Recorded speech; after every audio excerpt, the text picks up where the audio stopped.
Chapter 844.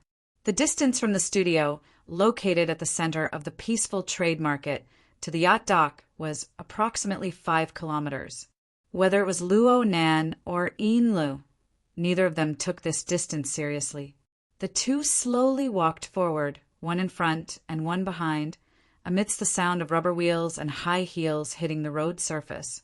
Yin Lu still did not understand Luo Nan's words. However, as they walked, she naturally assumed the position of a personal secretary. She held the handle behind the wheelchair, even though it did not have any practical meaning. Yin Lu was still pondering over Luo Nan's theory of playing games. She could not understand the logic behind it, no matter how hard she tried. She pondered for a kilometer before she heard Luo Nan's voice. "You were once the manager of Frost River Reality. How do you deal with those guys who cheat in games?" How do you deal with those guys who cheat and want to PK with real people? Yin Lu stared blankly for a few seconds before she finally decided to say what was on her mind. Basically, you deal with them by suspending their accounts. In some cases, you'll use security and the police. Sometimes, you'll even apply to the SCA to lower the social privileges of those people. You'll ban them from entering relevant places, and so on. It's quite difficult to find the SCA at that level. Luo Nan laughed and sighed. It was just as he said. Right now he was playing a game. When it came to game skills, he and the two from the Amaterasu order could not determine who was superior due to the short amount of time they had spent together. However, Luo Nan occupied two advantages. One was the advantage of misplaced information. Luo Nan knew how the true God and the Pope participated. He knew their methods and calculations. Though those two had locked onto a Luo Nan, it was only an illusory phantom. An enormous error had appeared in their critical judgment. The other advantage was the bandwidth advantage. Luo Nan relied on the ability of the soul, cloak, to cover the entire world. He occupied an absolute advantage in terms of energy conduction and utilization. He also sealed off the preset signal tower a step earlier. While the true God and the Pope were still calculating whether or not there was a signal, Luo Nan relied on the ubiquitous water molecules to construct the global Internet of Things. He enjoyed the convenience of zero-time delay. Luo Nan did not know how he would lose if he simply played games under these conditions.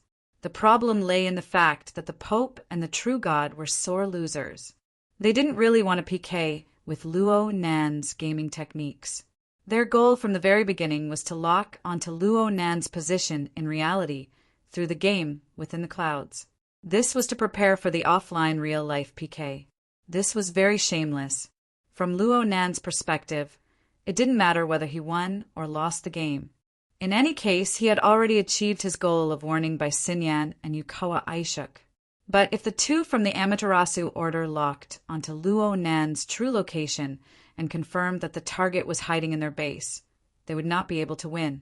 Yin Lu and Snake Tongue, who were by Luo Nan's side, as well as Old Hand and the group of vagrants who had a close relationship with Luo Nan's grandfather, would most likely not be able to survive once the conflict erupted. From another point of view, the reason why the true gods and the Pope still had some misgivings in their headquarters, Ban City, and had to travel over 1,000 kilometers to verify their findings was also because of the existence of the source of interference. In their eyes, there should be a difference between Luo Nan and the source of interference, especially since Luo Nan was following closely behind the airship. The influence of the space-time interference still existed in Ban City. This was more or less a new piece of evidence. At the very least, they did not think that there was no human figure riding a devil ray running and hiding in the hazy sea and sky 1,500 kilometers away. Even if they had their suspicions, they still needed further confirmation. With this analysis, the things Luo Nan needed to do were quite clear. He needed to maintain his advantage. He needed to interfere with the verification methods of the true God and the Pope. He needed to let the existing misunderstanding continue to exist. It would be best if he stayed away from reality and created layers of confusion. He needed to lure the two off topic and have some fear. Of course, he absolutely could not overreach himself and allow the other side to grab hold of his weakness. Luo Nen was very cautious. It was true that he occupied a certain information advantage, but ultimately he was not sure what the two from the Amaterasu order were basing their judgment on. He did not know where they came from, especially the true god who had run back to Ban City after screaming out that his soul had been magnetized. His understanding of the situation definitely exceeded the scope of normal Earth knowledge. Luo Nen wanted to think things over carefully, but this was not something he was good at. He could not find anyone to advise him. The conversation with Yin Lu just now was just a joke to adjust his mood. This was the result of stuffing a belly full of secrets. Luckily, the conversation between the Pope and Bai Xinyan gave Luo Nan an opening to take advantage of the situation. Didn't they say that I was nearby? Then I'll be nearby. He would not be able to hide it sooner or later if he just fooled around in the air. He needed to add a bit more to it. During the night stroll, Luo Nen carefully combed through his thoughts in his mind. He roughly sorted out the required configuration design. Then he extended his hand and waved behind him. You still have the one I gave you last time, right? Huh. Inlu, who had been stunned by Luo Nan's question, instantly became nervous. Mister, which one are you talking about? It's that fish. Luo Nan subconsciously lowered his voice when he said the 3 key syllables. He was a bit mysterious. The Devil Ray was a secret that absolutely could not be exposed in Ban City. Inlu had a serious expression. She had never seen Luo Nan speak with this sort of tone before.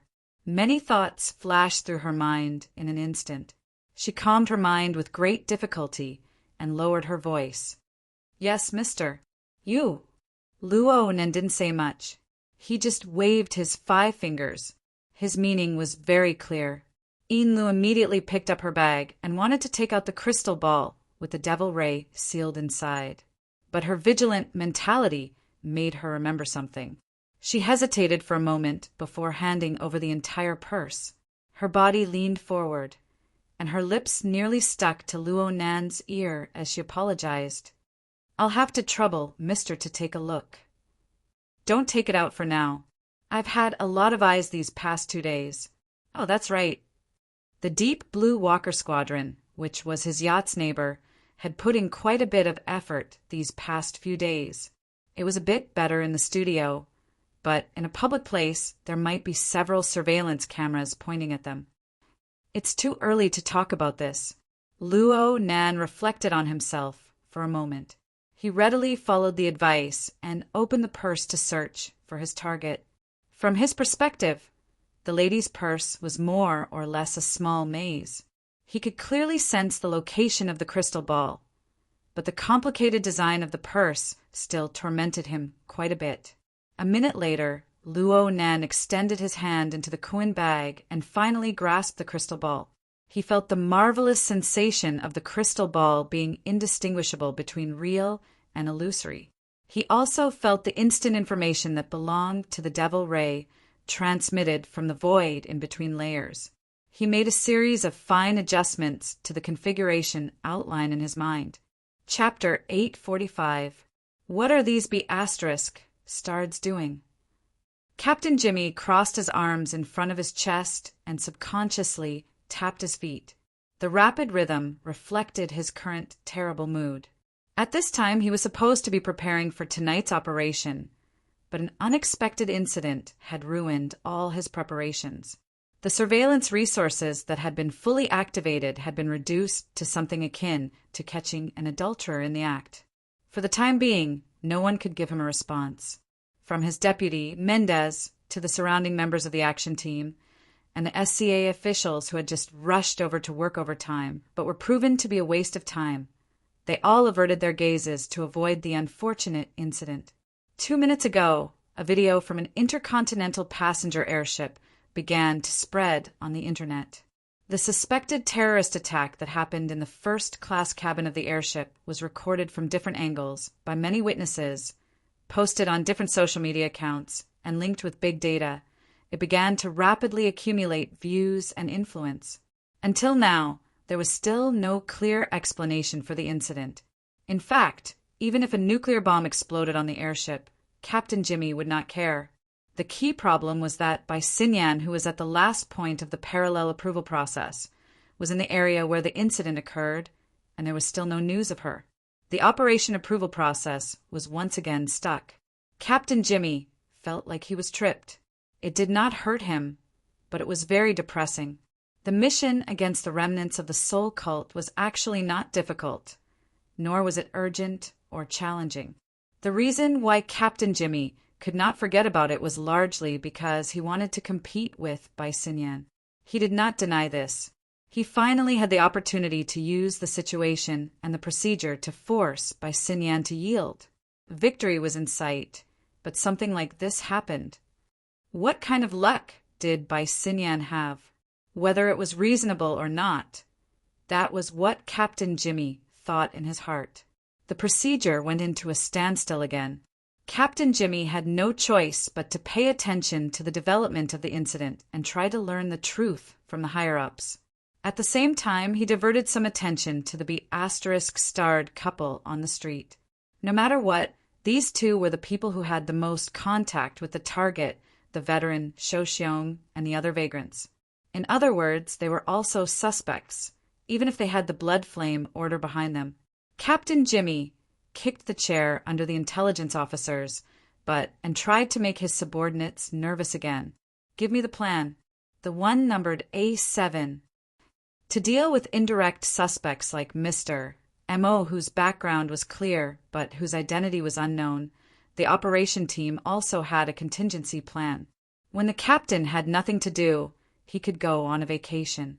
The bitter intelligence and staff officers could only crawl on the grid and write plans to satisfy the captain's desire to dominate. Jimmy, let's wait for the news. Seeing Captain Jimmy's behavior, Mender knew that Captain Jimmy wanted to take a different approach. Therefore, he tried to dissuade him. There should be a result on the airship soon. I'm just waiting and making preparations. In front of his subordinates, Captain Jimmy maintained the dignity of a supervisor. Even if the procedure is completed and we start to move from the close contact between this adulterous couple and Shou Xiong, there is a high chance that they will interfere. Look, that woman is on the phone talking to her lover. Boy, show me the surveillance records from the past few days. The last sentence was again addressed to the intelligence clerk. While retrieving the information, Captain Jimmy said to the SCA's Minister O'Hara, it would be perfect if we could get their phone records. Minister O'Hara's mouth twitched, but he didn't respond to Captain Jimmy's words and actions that violated the law. He could only pretend that he was deaf and mute. Captain Jimmy didn't force him further. Now wasn't the time to be serious. He only compared the surveillance records to find evidence for himself. From the surveillance records, our technical maniac, Mr. Mo, has been working hard in the studio for the past few days. Why couldn't he stay there tonight? Oh, and the big news on the airship just happened. All right, Captain Jimmy's every word exuded an aura of looking for trouble. This was already the consensus of everyone present, but no one dared to point it out. Captain Jimmy, on the other hand, felt good about it, so his words became more and more outrageous. This Mr. M.O. T-City still hasn't found an accurate explanation for why the Blood Flame Order's deputy high priest is so willing to be submissive. Is he actually Lady Halder's lover? Or is he the result of that person's sex change? Cough, cough. With outsiders around, Dor didn't want to speak carelessly and leave something that could be used against him. He tried his best to find more information. From the intelligence, the Blood Flame Order's madam has always been cold and ruthless. She's also a bit mysterious. Maybe this is her backup plan. Backup plan? She has such a high-profile backup plan? It's not that bad. Anyone under the spotlight has to expose something. Then what did he expose? Claw Island.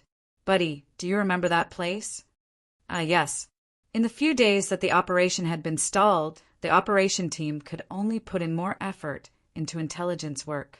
So far, they had already obtained enough information from Mr. Neo and knew that Claw Island was the secret tunnel that the remnants of the Soul Order used to infiltrate.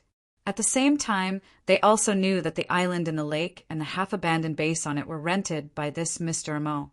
They even went up to investigate, but other than a bunch of exoskeleton parts and some strange compound materials, they didn't find anything new. Not finding anything is the prelude to a great discovery. Captain Jimmy could come up with over 100 reasons at any time if he wanted to make up a story. The current Blood Flame Order, or to be more precise, Madame Halder's Blood Flame Order, is like a stray dog. They ran from Xia City to T City, and it's said that they aren't doing too well.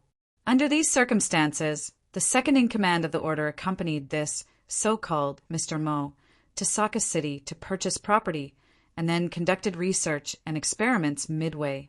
What a touching logic! Dor opened his mouth, but he suddenly discovered that he had nothing to say. Captain Jimmy used his terrible mood to make groundless and far-fetched claims. He forcefully wrung out a complete logical chain.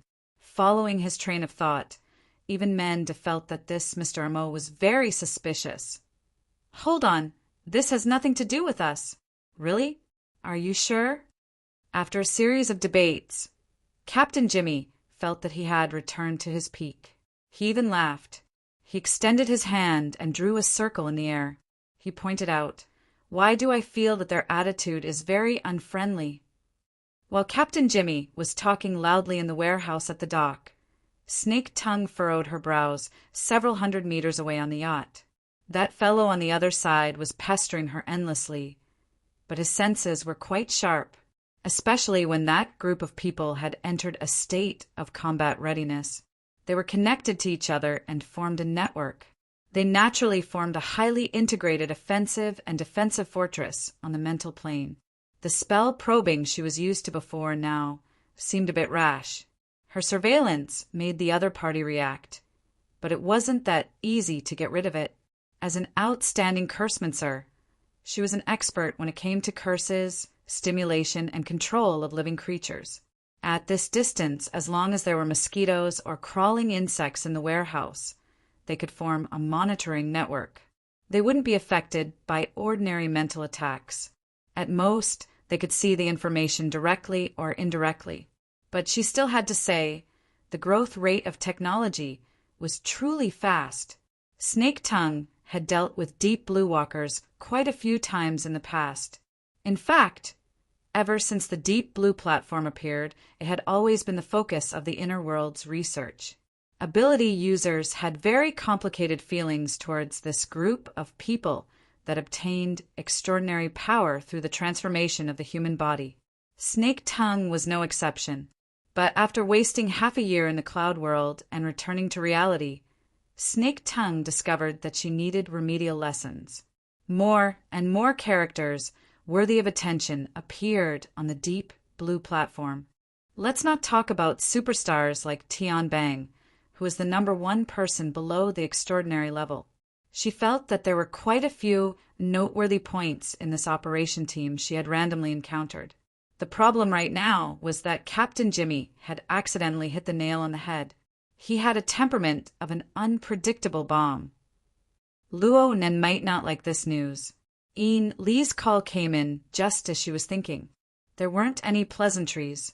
She just wanted to remind her that Luo Nen would soon return to the yacht and that she needed to pay attention to matters during this time. It looked like the situation was quite urgent.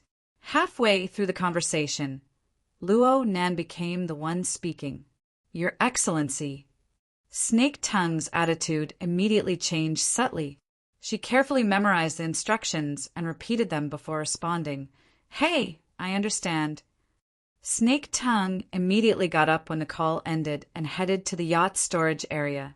At Luo Nan's request, a raw material processing area had been temporarily partitioned off. It was mainly used to process the compound raw materials he used daily, extract nutrients, and the like. Originally, it wasn't that particular. But in the past 2 days, it seemed that he had obtained a series of pre-processing techniques from an expert that could effectively increase his usage efficiency. Snake Tongue was a cursemancer. She was quite accomplished in the field of pharmacology, so she took over this heavy responsibility. She provided Luo Nan with the rough processing materials he needed for his experiments every day. It was said that these materials were used to make something like a sarcolemma. As she passed by the outer deck, she saw the commercial vehicle that had returned to the dock at Ian Lee's request turn around to pick up Luo Nan. The capricious orders were clearly controlled by Luo Nan's flickering inspiration. In fact, the yacht, which had already entered a half-resting state, became active once more under Luo Nan's will. The crew ran up and down, taking their respective positions. Snake Tongue had just finished preparing the materials she had accumulated over the past few days in the storage area when she heard the low hum of an electric motor. This was proof that Luo Nan had already arrived at the dock. Afterwards, the yacht would temporarily take him away from this densely populated area and into the depths of North Mountain Lake. Chapter 846.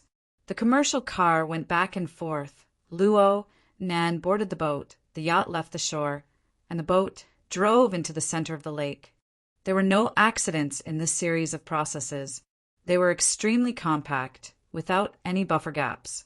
Such a rhythm was rare for Luo Nan, at least from Snake Tongue's point of view, ever since they got to know each other for a long time. The impression Luo Nan gave her in most situations was that he spent long periods of time pondering and delving. He was in an illusory and mysterious state of emptiness. Occasionally they would interact, and he would be cold and hard, piercing into the deepest depths of one's heart. The current scene was more like someone whipping him from behind or rushing to the front to fight an intense battle. Snake Tongue originally wanted to report the latest intelligence on monitoring Captain Jimmy and the others, but she couldn't find an opportunity to interrupt. After Luo Nan boarded the yacht, he went directly to the warehouse area. He checked the raw materials provided by Snake Tongue and confirmed that they were sufficient. He didn't say anything, but a layer of smoke spread out from his body. The temporarily separated warehouse area wasn't that big. Whether it was Snake Tongue or Ian, they were soon enveloped by the smoke.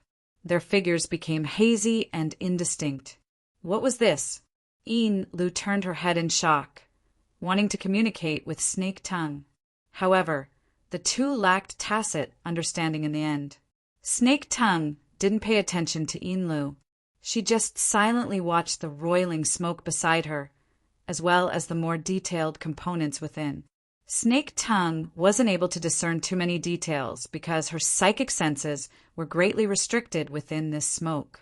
And the more she delved into the details, the more fuzzy her probing mental senses became. It was as if countless fine blades were sliced into pieces and scattered randomly. They were turned upside down and confused. In the end, she simply doubted her usual self-logic. This feeling was terrible. More importantly, it stimulated Snake Tongue. It made her remember that she had vaguely experienced this scene before. Yes, the cloud world, the mist maze. This was the bizarre location where Luo Nan had attacked, oppressed, and bound Gongqi. Snake Tongue often boasted that she was experienced and knowledgeable, but she had never seen such a bizarre and despairing world in her entire life. It was precisely there that Snake Tongue and death overlapped. Perhaps it was just a hair's breadth of difference. No matter when she thought about it, she couldn't get rid of the feeling of suffocation. It was also there that she completely lost her freedom of life. Perhaps this included the future that she could look forward to. Snake Tongue's gaze shifted and swept over Ian Lee's blurry face. This woman was curiously looking around as if she didn't know anything. This allowed Snake Tongue to have an even clearer judgment regarding the mist maze. That place was undoubtedly Luo Nan's top secret. Perhaps it was the core source of all of his abilities. Think about it. A sandstorm maze formed from 1 trillion domain fragments. Any random fragment from the maze would be a rare treasure on the inner world plane. How much of it was mixed in the smoke that filled the air? That place was a terrifying prison, but at the same time, it was also an incredible treasure trove. Even with Luo Nan's strength, he absolutely could not let it see the light of day for a long time to come. Unfortunately, he was involved. Even if he wasn't killed, he would have to pay an extra price. Snake Tongue was lost in a rare moment of absent-mindedness due to the awakening of her terrible memories. When her attention returned, she discovered that a dark red exoskeleton frame had appeared within the mist, sticking close to Luo Nan's torso at some unknown time. Where did this come from? The dark red was a rather eye-catching color within the ash-white smoke. It seemed to be flowing endlessly, as if it was the blood contained within the entire frame. Within the flowing bloody light, the connective tissue and muscle tissue fragments of the same hue seemed to be woven by invisible needles and threads. They stuck close to the surface of the skeleton, gradually taking shape. Correspondingly, the rough processing materials Snake Tongue had prepared, as well as the nutrients specially used to replenish the human body's energy, were consumed at an astonishing rate. They were swallowed into the depths of the smoke. Luo Nan possessed the ability to rapidly produce human cells and tissues, or perhaps he possessed the tools to do so. Snake Tongue still remembered how shocked she was the first time she saw such a scene, but now she was completely accustomed to it, and she knew that Luo Nan's ability had its limits. In the end, the exoskeleton frame was unable to form a complete body. It merely formed a thin layer of muscular-like structure. It wrapped around and covered most of the skeleton, and it stretched and contracted endlessly. It caused the entire frame to tighten and deform, but it also fit the contours of Luo Nan's body. Snake Tongue had seen a similar scene more than once in the past few days. The speed at which it formed was much faster than this time.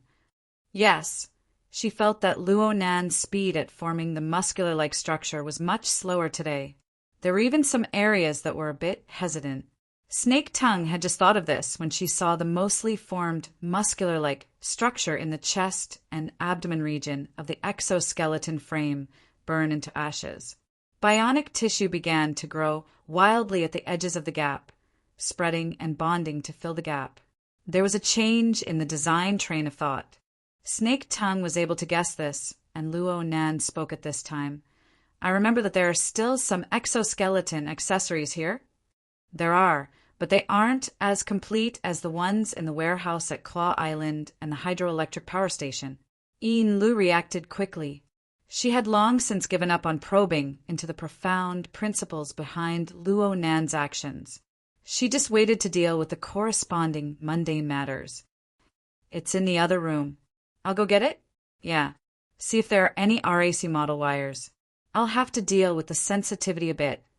Okay. Yin Lu turned around and left. Luo Nan didn't idle while waiting. He opened up the virtual work area, and an extremely complex configuration design was already drawn on it. Snake Tongue shifted her gaze and swept it over. She felt dizzy. However, Luo Nan took the initiative to point at her. In a bit, you'll have to help me install the wires. I need to make adjustments immediately. I can't free up my hands. Yeah. Snake Tongue didn't have any leeway to refuse. Can you understand the design diagram? I can't. Snake Tongue's response was extremely decisive. This was absolutely not the time to act. Otherwise, she would be the one to lose face in a bit. Luo Nan could understand. It doesn't matter. This is just a temporary reinforcement. It mainly depends on the finesse of the operation. Just do it step by step according to what I said. Yeah, I still need to explain the basic logic. He made a hand gesture, and the configuration diagram on the virtual work area was simplified by quite a bit in an instant. It revealed a rather distinct three-layer structure of inner, middle, and outer. Right now, I'm using the lamination interference technology. According to my research with Dean Wan, this is a kind of disguise technique that uses perfection to imitate imperfection. First, I do addition, then I do subtraction. Right now, I'm doing addition. The basic logic is like this. Through the configuration design, I take the imperfect situation of the main body, and through the transition of the exoskeleton and other auxiliary frames, I gradually fill in and make up for it. I map it onto my strongest space-time configuration. forming a relatively perfect mapping. The meaning of this perfect is quite complicated, but it's something like this. Understand? The first thing Snake Tongue thought of was the attributive word strongest before the space-time configuration. Why did she feel that Luo Nan's strongest point should be mental piercing and control? Chapter 847. The victim's abdomen was meaningless. Snake Tongue cleared her distracting thoughts, and her line of sight pierced through the pervasive smoke. She saw that this blurry area still had certain restrictions. After eliminating the influence of obstacles, a relatively complete circle appeared on the whole. She vaguely understood Luo Nan's meaning. The exoskeleton is basically equivalent to a padding, but it's also an orderly operating system. It filled in the abilities that the body didn't have and increased the power that the body didn't have. The relationship between it and the main body was equivalent to the gear set that His Excellency had mentioned before that coupling theory. The coupling between the inside and the outside will form an organic whole, amplifying one's own strength and stirring up even greater power in the world. That's right. You were the same back then. You understood at the moment you heard it. Luo Nan grinned his teeth in delight. He was a bit pleasantly surprised. The corner of Snake Tongue's mouth perked up, but the curve of her lips was mostly filled with bitterness. At this moment, the magnificent power raised by the gear set that was embedded in the void surged up from the depths of his memory. Moreover, as the timeline moved forward, it became more and more majestic and unstoppable. Back then, he had recklessly used his own small gear to pry open the big gear of the world. Today, just his existence alone was already a marvel of the world, unfathomable and unattainable. Such a change only took the time of a nightmare in the cloud world. Perhaps this change itself was a nightmare. At this moment, Yin Lu came in with the metal box containing the wires. "Sir," she paused halfway through her words. Her gaze shifted between Luo Nan's and Snake Tongue's faces. She paused for about a second before she opened the case and displayed the relevant equipment. "The RAC wire is here." Luo Nan nodded slightly. He wasn't in a hurry to get into action. Instead, he continued to communicate with Snake Tongue about the corresponding concepts. It is indeed a coupling, but there is one thing that is different from the last time. This time, I don't need to pry anything. Instead, I need to merge with the big gear set of heaven and earth so that it doesn't stand out. But at the same time, I need to make my own characteristics stand out. The work of integration will be completed in the addition stage. You must fully realize the coupling effect. This is the foundation. The work of highlighting will be completed in the subtraction stage. You must highlight the sense of design. Now get ready. Yes. Snake Tongue adjusted her breathing and took out the wire from the metal case she had already opened. She gradually understood. Luo Nan's conversation with her was actually to further clarify his train of thought. Therefore, during this period, the configuration design of the virtual workspace was adjusted to a certain extent. It felt more concise and clear. In comparison, Snake Tongue's operation phase was lackluster. She just appeared as an AI assistant. She followed Luo Nan's instructions and installed the wires in the designated locations. Snake Tongue had installed a total of over 30 wires, and they were arranged inside and outside the exoskeleton frame. They were like a mixture of neurons, muscle fibers, blood vessels, and other functional tissues. Every time a wire was installed, the exoskeleton frame would react, and it was an obvious change in shape. The muscle membrane structure produced by the transformation would also quickly cover it, making it look like a single entity. Snake Tongue didn't have the time to look at it in detail. She listened attentively to Luo Nan's instructions. She was engrossed in the installation and traction work. When the work was complete, she tried to look at the fruits of her labor as a whole. But she was stunned to discover that the scenery before her eyes was fading away. The smoke that practically covered the entire warehouse area was fading away without end. This wasn't a result of the leakage and decrease in concentration due to the tight seal. Instead, it corresponded to the steps of continuous adjustment. The chaotic dust within the smoke was like a jigsaw puzzle that gradually became orderly. The orderly layers gradually became clear, forming a stable and ethereal structure. It blended together with the surrounding void that she was accustomed to. The exoskeleton frame also blended inside. Within the fading smoke, the dark infrared exoskeleton, which had just pulled the wires and wrapped the muscle membrane, seemed to have been rubbed by an eraser. Its structure, color, and even substance all became faint and fuzzy. Then it disappeared one by one until it was completely hidden. In the end, only Luo Nan's figure remained in the middle of the warehouse area. He stood there quietly with his head slightly lowered. It seemed that he was pondering something. The smoke, the exoskeleton, and all the corresponding scenes were like an illusion. However, one only needed to see that the vast majority of the compound raw material reserves had been consumed and the empty metal case in Ian Lee's hands. Luo Nen knew that everything that had just happened was true, without a doubt. Snake Tongue thought of Luo Nan's words from a few minutes ago, the large gear set that wanted to merge with heaven and earth. The merging was quite thorough. As for how Luo Nan was able to accomplish this, Snake Tongue really couldn't guess. The operation of this round far exceeded the scope of her knowledge structure. Snake Tongue was stunned, and Ian Lee's reaction was even greater. She blurted out a question. "Is it done?" "A portion. I still need to test it." Luo Nan flexed and extended his 10 fingers as he spoke. After confirming that his movements were unhindered, he reached out to touch his face. With a slight movement, a smoke-like layer of fine muslin was peeled off. His facial features underwent a subtle change. Snake Tongue and Ian Lu suddenly came to a realization. Luo Nan had been using the identity of Mr. M.O. for the past few days. His facial features had been modified by the muslin of invisibility. However, after interacting with him for a long time, his unique characteristics had unwittingly caused them to overlook the difference in appearance. From this angle, the disguise was quite a failure. Luo Nan didn't care about the thoughts of others. He used his fingertips to twirl the muslin in his hand, experiencing the marvelous state that existed between the virtual and the real. Then he tossed it up. Snake Tongue and Ian Lee's attention naturally gathered over. The muslin of invisibility was practically weightless due to its special material properties. It easily broke free of gravity.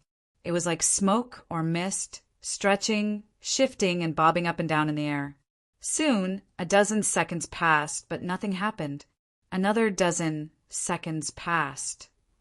Luo Nan's face was expressionless as he extended his hand and took off the muslin of invisibility. Ian Lu, who had been a chatterbox before, instantly felt extremely embarrassed. Luo Nan didn't say a word. He continued to twirl the muslin with his fingertips, searching for the feeling. The muslin of invisibility was a product of lamination interference technology, but it wasn't the core item. Instead, it was a kind of extension product. It wasn't a natural material. Instead, it underwent the effects of the so-called lamination interference spirit core.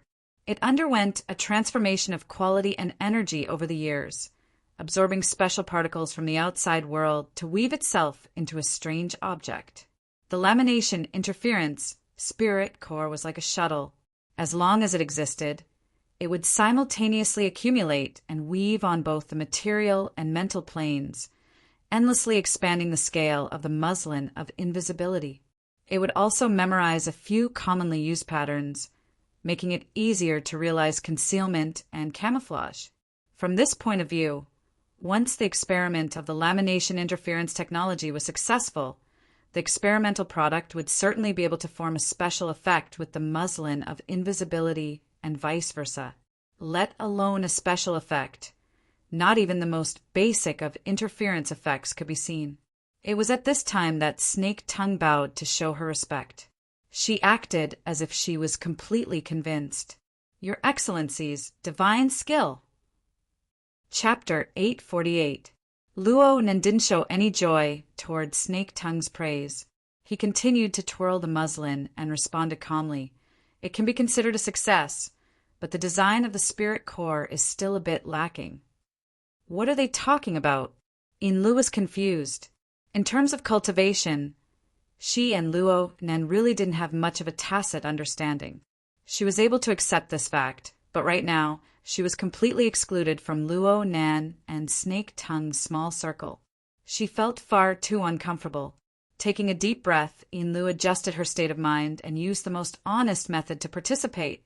"Sir, what did you just do?" Examine the interference effect between the constructed gear set and the outside world. Luo Nan chose Snake Tongue's description, and the source came from himself. Seeing Li's blank expression, he explained a little more. "I hope to achieve 2 effects. Oh, it should be 3 effects. The first is that the newly constructed gear set can be seamlessly embedded into the big gear set of heaven and earth. This is basically achieved." Luo Nan reached out his hand and fiddled with it a few times. He didn't feel any obstruction at all.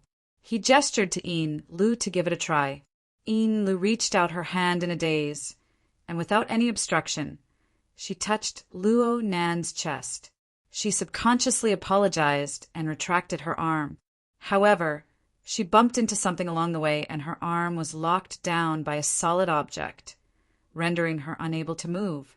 It was also at this moment that Lu realized that there was a slight refraction in the surrounding air with a vague silhouette appearing around her arm. Exoskeleton? This is invisibility. No, it's a void layer. Lu immediately thought of the crystal ball in her bag and the devil ray swimming in it. More or less, the demonstrative clamp was released and the exoskeleton frame was embedded back into the sandwich domain. Luo Nen nodded slightly. "This is my strong suit, and it's the best state I can reach right now." Unfortunately, the second effect wasn't realized, the connection with the invisible yarn. This means that there are still flaws in the design of the spirit core. Lu didn't really understand this part, but she finally had a vague idea. She didn't delve into the details and continued to ask, "Then the third effect is the game character logs into the internet." "Oh, it's long-distance mapping. We still have to try it out." Li's cognitive network almost broke again. She was stunned for 2 seconds before continuing. "Long distance? How far is it?" Before Luo Nan could reply, the latest news came from the intelligence channel. Lu originally didn't want to pay attention to it, but the priority of the information was higher, and it involved the kind of people that needed special attention. The relevant information was directly projected onto the retina. A local bright light phenomenon appeared over the Pacific Ocean. There were signs of extraordinary activity. The intercontinental airships passing through this area were rumored to have been hijacked. The area of the incident was 1,500 kilometers away from Osaka City, and it was highly suspected that the Amaterasu Order was deeply involved. And at this time, Luo Nan clearly responded. "It should be at least 500 kilometers." Li's body trembled. At the same time, she could feel Snake Tongue suddenly raise her head from the side. Her gaze focused on Luo Nan's face. Luo Nan saw that Lu didn't have any new questions, so he turned his attention back to the work in front of him. He frowned slightly. "I've delayed things a bit. It's impossible to be perfect, Mr. My lord." Lu and Snake Tongue spoke at the same time. They instantly exchanged glances, but this time neither of them had any intention of declining modestly. "That airship. The Deep Blue operation team at the warehouse has been affected by the airship incident, and their operations have come to a halt. However, that Captain Jimmy has a few unfavorable associations with us. The importance of the information on both sides, including the depth involved, was different from the very beginning." Lu unconsciously stopped talking and gave way to Snake Tongue. Luo Nan's gaze also pointed over there. "Oh, speaking of which, be it Snake Tongue or Lu, they weren't too sure about Luo Nan's degree of involvement in the airship incident. But right now, just by looking at his reaction to the word airship, there was no longer any doubt.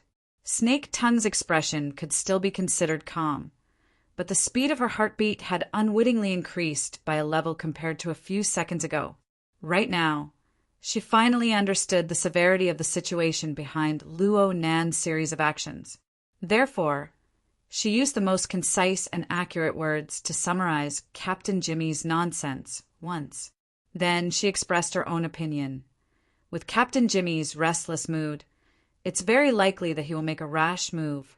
If Master's current focus of attention is placed far away, we need to prepare a response plan as much as possible in advance.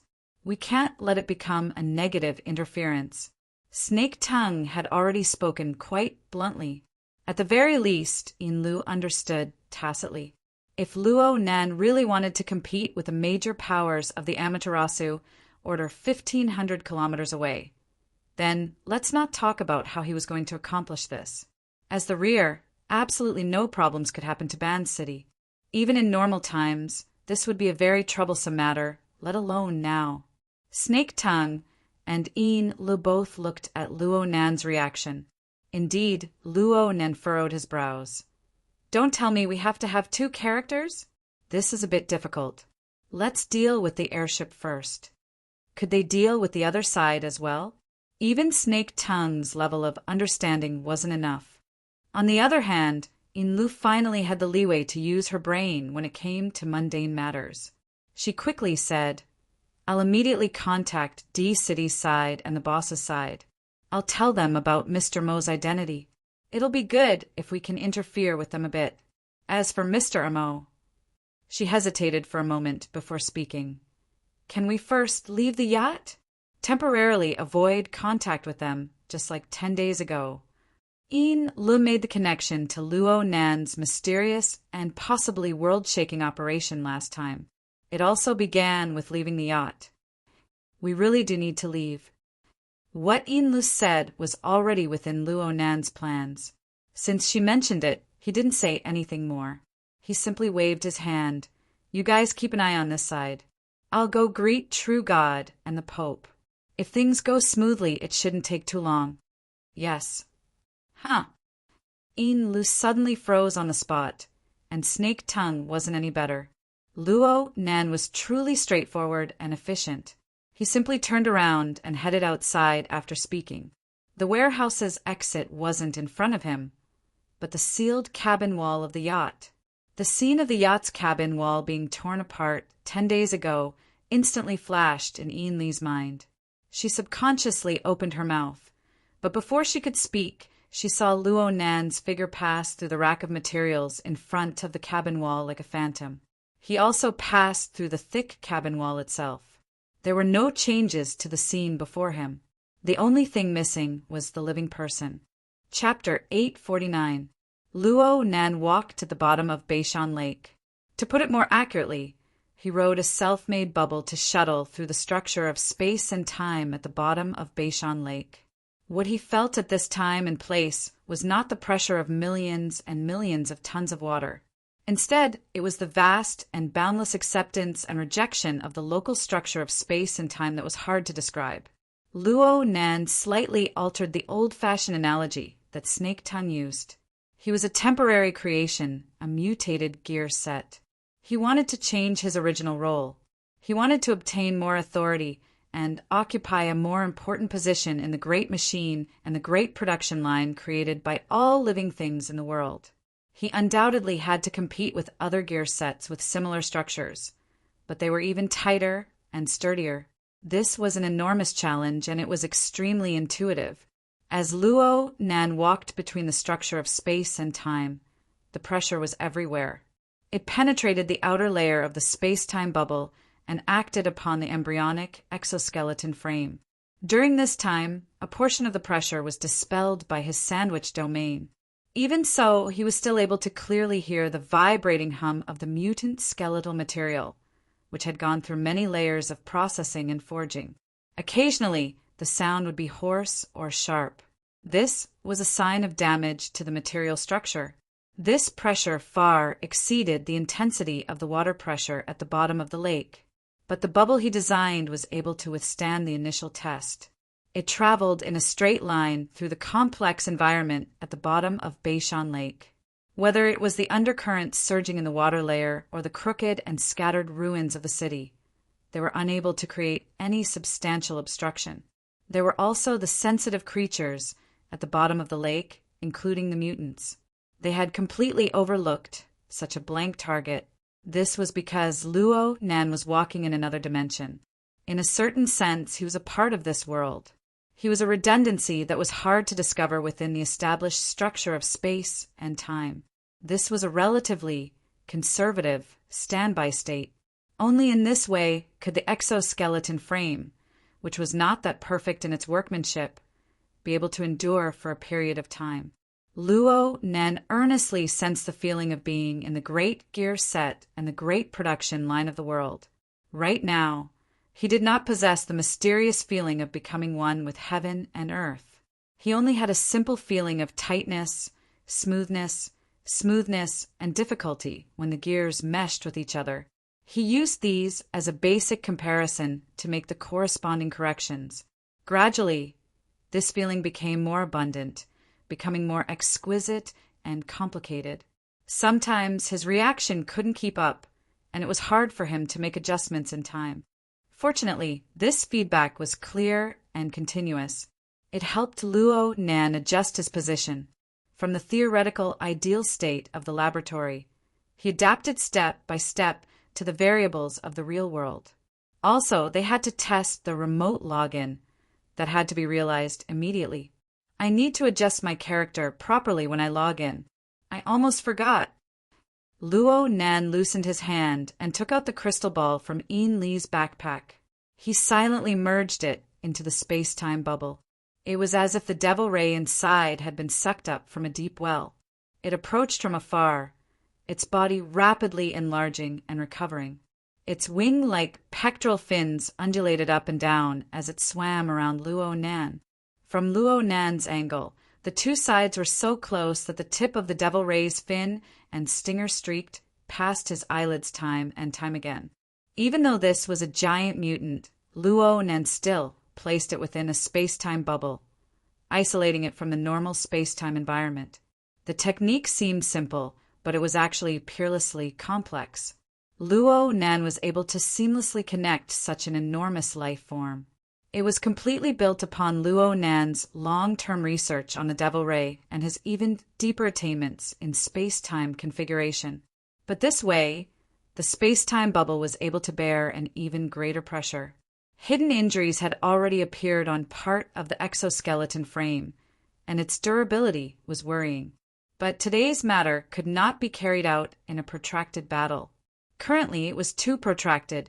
From the workshop to the yacht, and then to the bottom of the lake, it took at least 20 minutes to make a full circle. During this time, Luo Nan and the true god practically broke away from each other. Luo Nan borrowed the advantage of pure observation of his soul's strength to come and go as he pleased in the abyss region.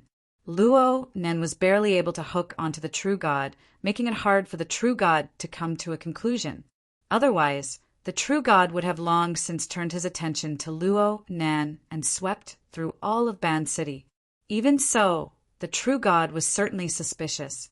Over at Ban City, the search activities originating from the Amaterasu Pure Land on the mental plane continued to intensify and become more and more strict.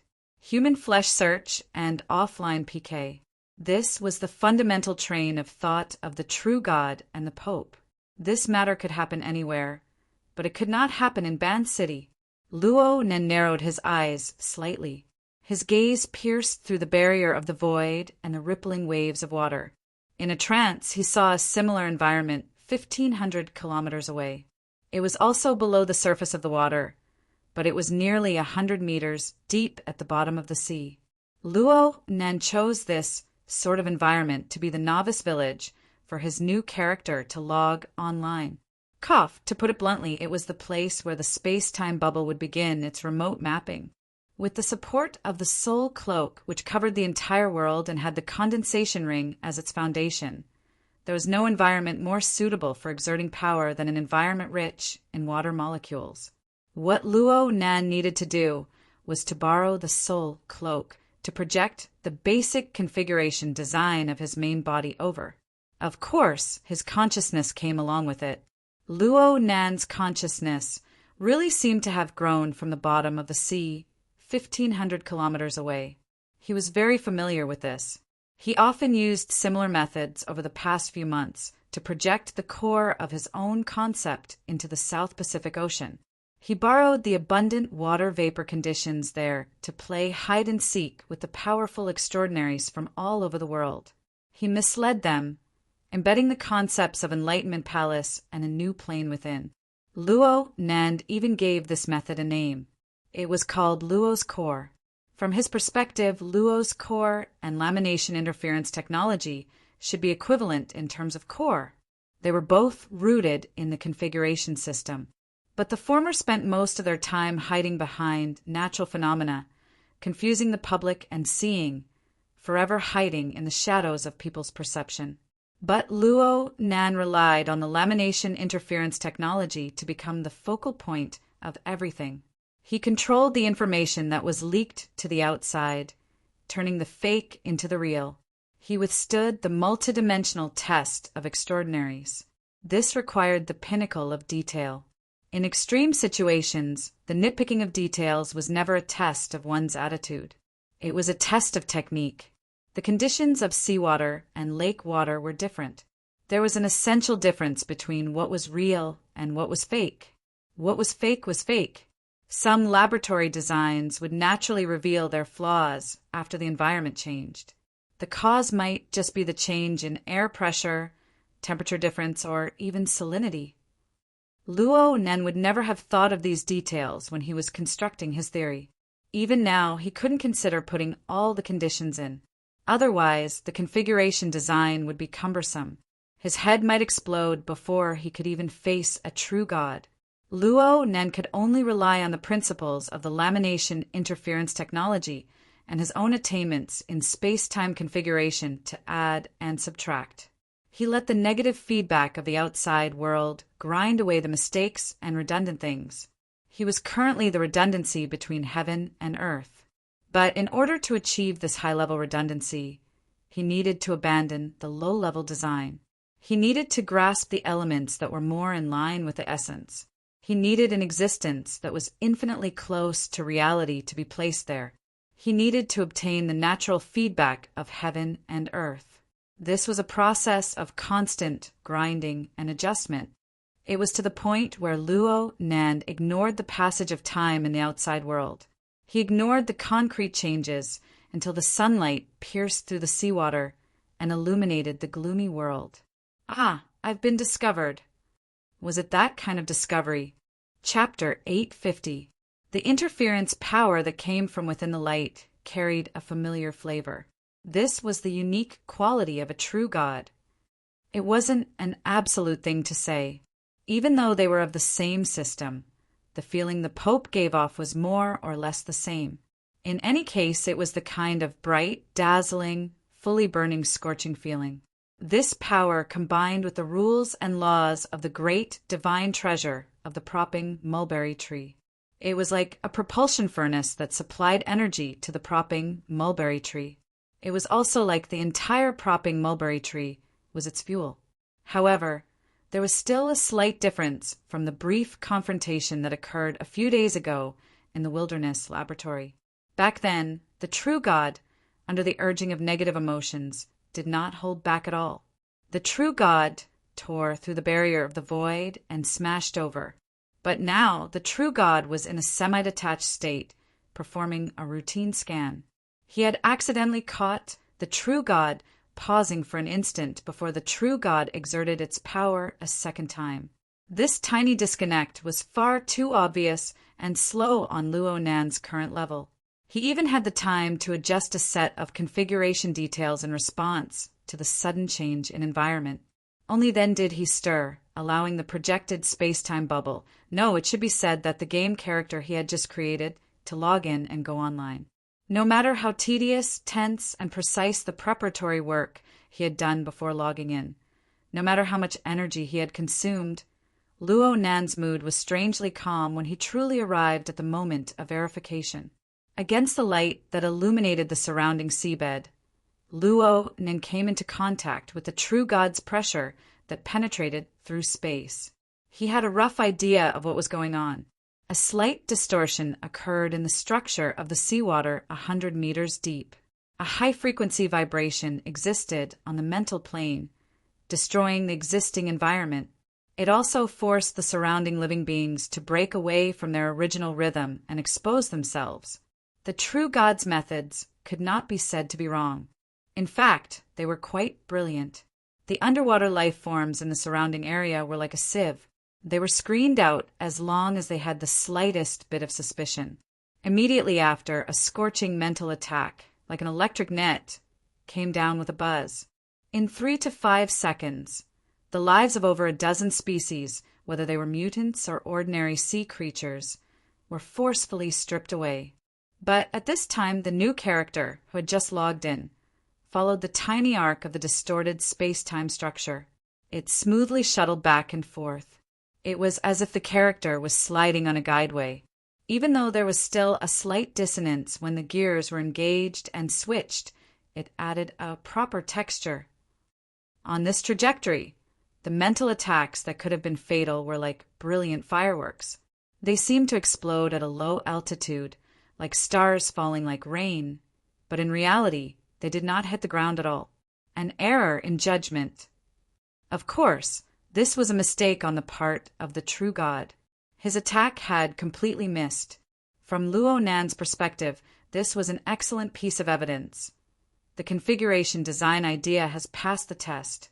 The conduction and transformation of the soul cloak are also going smoothly. It's basically operating without any problems, but the feedback from the outside world needs to be corrected. What about the degree of realism? The controller at the bottom of North Mountain Lake was still thinking in an orderly manner. But at the same time, the experiencer, who shared the same lineage at the bottom of the Pacific Ocean, received a clear, powerful, and admiring mental message from a true god. "You're here. Good job." It was indeed excellent. Luo Nen gave himself a thumbs up without the slightest hesitation. Looking at it from a certain angle, the true god was exposing his own ignorance, and Luo Nen absolutely wouldn't be so kind as to warn him. Luo Nen didn't receive a response, but the true god's transmitted mental message clearly contained impatience. There wasn't the slightest bit of hesitation within it. The soul cloak that completely covered Luo Nen transmitted back feedback. Within the clouds of the stratosphere, the true god's transmitted power made another round of movement. The center of gravity changed, and it locked onto the surface of the distant Pacific Ocean. Soon, an even more direct response appeared from the depths of the sea. The roots of the Fusang divine tree were rapidly digging in, interweaving into an incorporeal network. The blazing power churned, interfering with each other on the mental and material planes, forming burst after burst of intense light. It was like a photographer's capture operation. The range was correct, but the situation of losing focus was more serious. At least, Luo Nen hadn't truly been locked onto yet. Luo Nen had even abandoned many things during this period of time. Perhaps the addition of these things would have been more perfect in theory, but in actual combat, in a rapidly changing environment, these were merely meaningless details. The true god wouldn't pay attention to them, and Luo Nen didn't need to waste them. The situation was developing in the direction that Luo Nen hoped for. It was absolutely impossible to create a Luo Nen riding a devil ray and directly greet a true god. But he had to make those two believe, at least partially, that Luo Nan was right here without truly seeing Luo Nan face to face. So far, Luo Nan had succeeded. Luo Nan maintained his silence. He controlled the space-time bubble to shuttle back and forth within the tight structure of space and time. Whether it was the bottom of Beishan Lake or the Pacific Ocean, it was the same. One was the main body, the other was a projection, but the difference between the two... No, it should be said that there was a common characteristic. It was constantly being modified by the space-time bubble, and it was gradually internalized. It became a kind of instinct, a kind of nearly natural attribute. Before the structure of the space-time bubble collapsed, it was probably like this. In this way, the consciousness of the experiencer grew stronger and stronger. The consciousness of the controller gradually retreated to a secondary position, retreating to a more fundamental level. It was like an iceberg of the subconscious, and it formed an internalized driving force. Luo Nen didn't think too much about complicated problems for the time being. He was like a damn otaku immersed in a game. He went to experience a novel feeling that originated from him, but he had never experienced it before. The bottom of the sea is fine. I'm now above the surface of the sea. Luo Nen took the initiative to change the environment. The space-time bubble changed its trajectory, and it naturally adjusted its operation method. It only took half a second to pass from the high-pressure region at the bottom of the sea to the spacious and graceful night sky. Perhaps there was 1,000th of a second where the sudden change in external conditions caused the gears to bite together. There was some disharmony, but soon everything returned to a harmonious and natural state. The senses of a true god could be said to be sharp. Luo Nan's reaction was also extremely fast. He was able to capture these minute fluctuations. He could no longer tell whether it was a powerful light or a torrent of energy. It cleaved across the surface of the sea, but he was still a hair too slow. The entire process was just a hair too slow. Whoosh! Luo Nen could feel the impact that practically wiped out all of his efforts. But it still didn't hit, right? At this moment, he no longer tried to distinguish the difference between his main body and his projection. He really did enter a state of immersion. He really was playing a game. He was going to experience a relatively perfect Luo Nan, a brand new self that logged online in the same world. The simple and pure Luo core was enough to support this experience. It allowed him to drive the omnipresent soul cloak, to form a closer connection with this world of the sea and sky that was abundant with water vapor. Chapter 851. The region of the soul cloak was fragmented, rising and falling amidst the fine waves of the sea breeze. Luo Nan was within the cogwheel set of the space-time structure. He moved and did not move. What did not move was his role. In the strict structure of time and space, the change opened up an undeserved gap, becoming a redundancy that was originally non-existent. It continued to operate without being directly rejected. What moved was his relative position. From the bottom of the sea to the sky, from the deep water to the clouds, he drove millions upon millions of water molecules to gather and disperse, provoking the senses of a true god. He was like the water spirit of legend. He leaped and shuttled through the water vapor, coming and going unfathomably. This feeling was a bit similar to an out-of-body experience. Ever since Luo Nan's soul cloak covered the entire world, he experienced less and less of this drifting feeling of a kite with its string cut.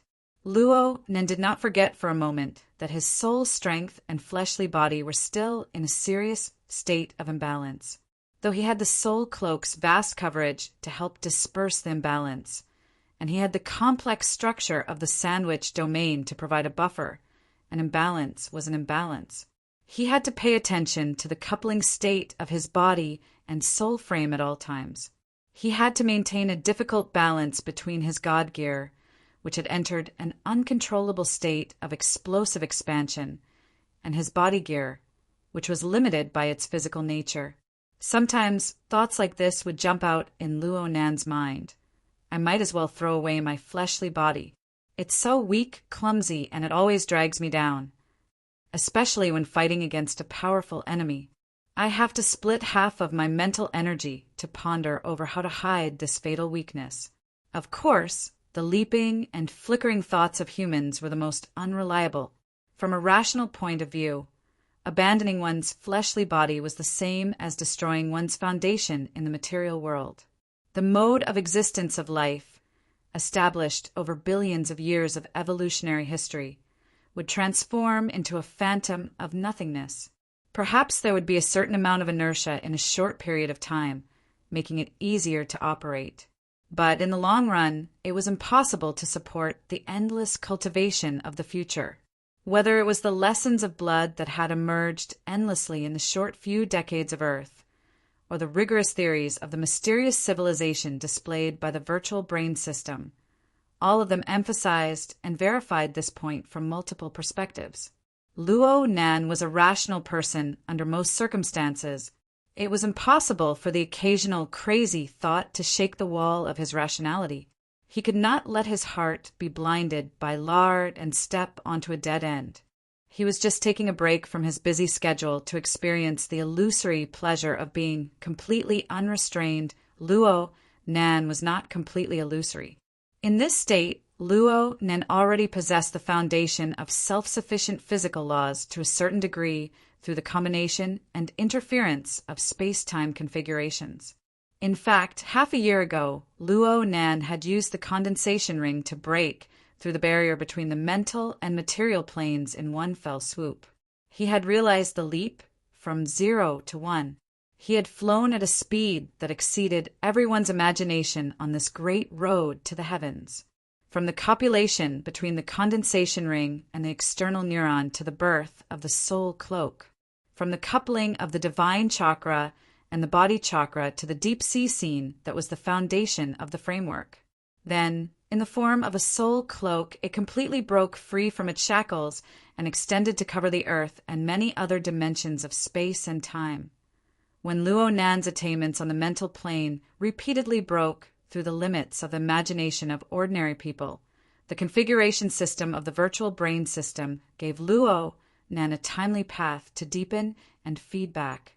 His rapid progress in configuration design, especially in the design of space-time configurations, allowed him to draw support from the omnipresent water molecules of every plane of space and time.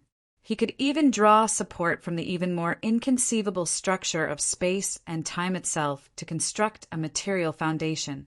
He could twist the physical laws and temporarily replace a portion of his fleshly body. This gave him a feeling of immersion that was close to reality. Needless to say, there was even the true God a scene setter. Right now, the true God was no longer making meaningless attempts after repeated, fruitless attempts to converse with Luo Nan. Correspondingly, his methods became even more intense. The pitch-black curtain of night between the sea and the sky had already been sliced to pieces by the true God's blazing, killing intent. In an area with a diameter of nearly 100 kilometers, a long and narrow band of intense light and lightning was left in the atmosphere. It left marks on the retinas of living beings that were hard to fade away in a short amount of time. The layers were complex and crisscrossed like an inescapable net. Any living being within this area, whether they were swimming in the sea, flying in the air, or floating on the surface of the water, was faced with imminent disaster. Even if they were not directly cut, just the aftershocks of the overlapping vibrations would press down from the mental plane to the material plane. Then the aftershocks would reverse the effects. After a few rounds of interference, a high-temperature furnace of boiling poisonous gas was formed. The violent killing intent of an extraordinary was far deadlier than any poison in the world. The true God was absolutely not the kind of idiot who wouldn't turn back until he ran into a wall. Don't look at how he had chased Luo Nan for a long time without success. He had other methods of dealing with this process. The projection of the Fusang divine tree-shot through the air within this land of death. Its incorporeal roots extended outwards, greedily devouring the flesh, blood, and life force of the surrounding living beings. It borrowed the nourishment of the boiling emotions between life and death to gradually turn from a projection of nothingness into reality. At the very least, the power descending from the abyssal region grew more and more real and terrifying. At the same time, it formed an even more powerful compression effect on the surrounding void. The true God seemed to have sensed something. Having lost a reliable fulcrum of believers, it was very difficult for the true God to display a direct method, like he did a few days ago in the wilderness. But the method of boiling a frog in warm water possessed a certain degree of feasibility. It manifested the true God's clear train of thought that was the complete opposite of his violent actions. The undulating undulations of his soul cloak were weakening in regularity. This was the result of the water molecules pervading the atmosphere suffering substantial damage. This was also the result of the warping and deformation of the structure of space and time. It was as if Luo Nan was playing a game of parkour. He had to find a relatively safe route in this vile environment. He had to avoid the projected space-time bubble from colliding head-on with the true God's Fusang divine tree system. Fortunately, this game had a time limit and a finish line. The true God's methods had already partially exceeded the scope of the Fusang divine tree system. It was the type of overclocking. Don't look at the oppressive warm water on the plane of reality. Compared to the abyssal region, it was already a volcanic eruption-like impact and turbulence. This was a good thing. Even with the true God's abilities, it was impossible to maintain this impact force for a long period of time over 1,000 kilometers. Therefore, Luo Nen knew what he had to do.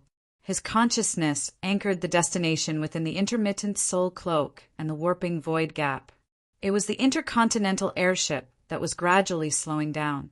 It was already beginning to deviate from its course. It was also the location of the trap set up by the true God and the Pope. Luo Nen could more or less guess the situation over there. But no matter what, it was better for everyone to meet face to face. Chapter 852. Ladies and gentlemen, this is the captain of this flight. After careful evaluation, I am sorry to inform you that this flight will be turning around and returning. Yukawa Isuk was sitting sideways on his seat, with most of his legs stuck in the aisle. His body was slack, and he was still trying to digest the changes that had happened before and after he fainted. He was not in a good state. The after-effects of forcefully attaching his soul had yet to subside. His skull was buzzing, and occasionally there was a sharp tinnitus. Under such circumstances, he automatically filtered out most of the broadcast information of the flight, leaving only the most important word, return. His eyeballs moved, and he glanced sideways from the corner of his eye. The key factor that caused all this was right in front of him. Less than 3 meters away, the puppet controlled by the Pope, like Yukawa Isuk, was sitting sideways on his seat, facing the aisle, with his elbows on his knees and his body slightly leaning forward. This posture had not changed for a long time. But compared to the moment when Yukawa Isuk opened his eyes, this puppet that looked like a business elite seemed to have been sucked dry of blood and water. All that was left was a skinny silhouette like a mummy. There was almost no breath coming in and out of its mouth and nose. With such damage to its body, it was already a miracle that it could maintain the most basic vitality. It would be difficult to do anything more than that. But to the Pope, this was not a problem at all. The Pope's consciousness was still here, calmly calculating and living within his means to maintain the puppet's breath. At the same time, everyone in the first-class cabin still had to rely on him to survive. It was precisely because this breath was too weak that everyone in the spacious cabin held their breaths. In most cases, they were like wooden statues. Yukawa Isuk was the same. No one restrained him. But in this kind of atmosphere, the only things he could use were his eyes and thoughts. In the beginning, he only looked at his surroundings dizzily, passively accepting the drastic changes that happened after the nightmare.